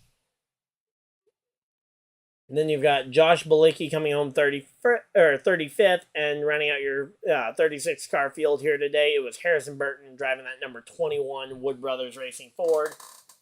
So, thank you guys, by the way, for everybody that's tuned in. I'm just kind of reading a couple of chat messages. Where did Bowman finish? I know I read through them all. Bowman finished 19th. I'm pretty sure I mentioned him, but it was kind of right in the middle of 2 longer stories. So But yeah, no. Alex Bowman comes home 19th place here today. But hopefully you guys enjoyed. If you guys did, leave a like on the stream. Subscribe if you guys are new so you guys don't miss any future NASCAR videos or live streams. But until next time, hopefully you guys enjoyed, and I'll see you guys next video, live stream, whatever you guys decide to do with the rest of your day. Have a great day, everybody, and goodbye!